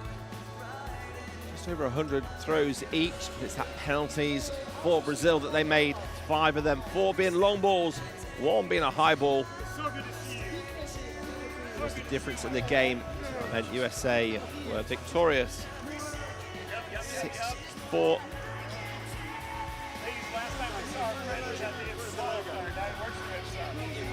So they join Turkey at the top of the table with their first victory. Egypt still yet to play in the competition. Turkey and USA with victories. Brazil and Japan, home nation here, yet to get off the mark. It's early days in the preliminary round in the women's Group D here in Tokyo. It's all smiles for Team USA. Ladies and gentlemen,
So there we see the joy and jubilation for Team USA as they are victorious against Brazil in the first game. Debuts for the Brazilian number 8. Turned the game around, almost got them back in it, I think Jessica Gomez. But it was the other lefty, Amanda Dennis, driving her team forward.